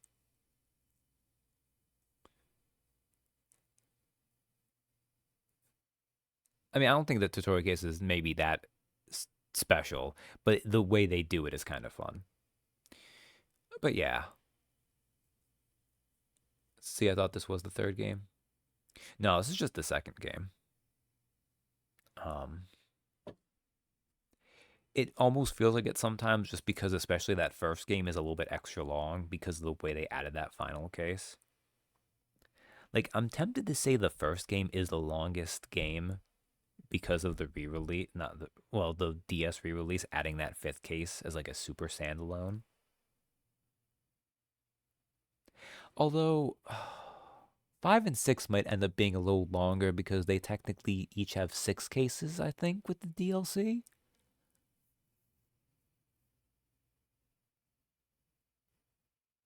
Although the Dual Destinies DLC case might be my favorite standalone.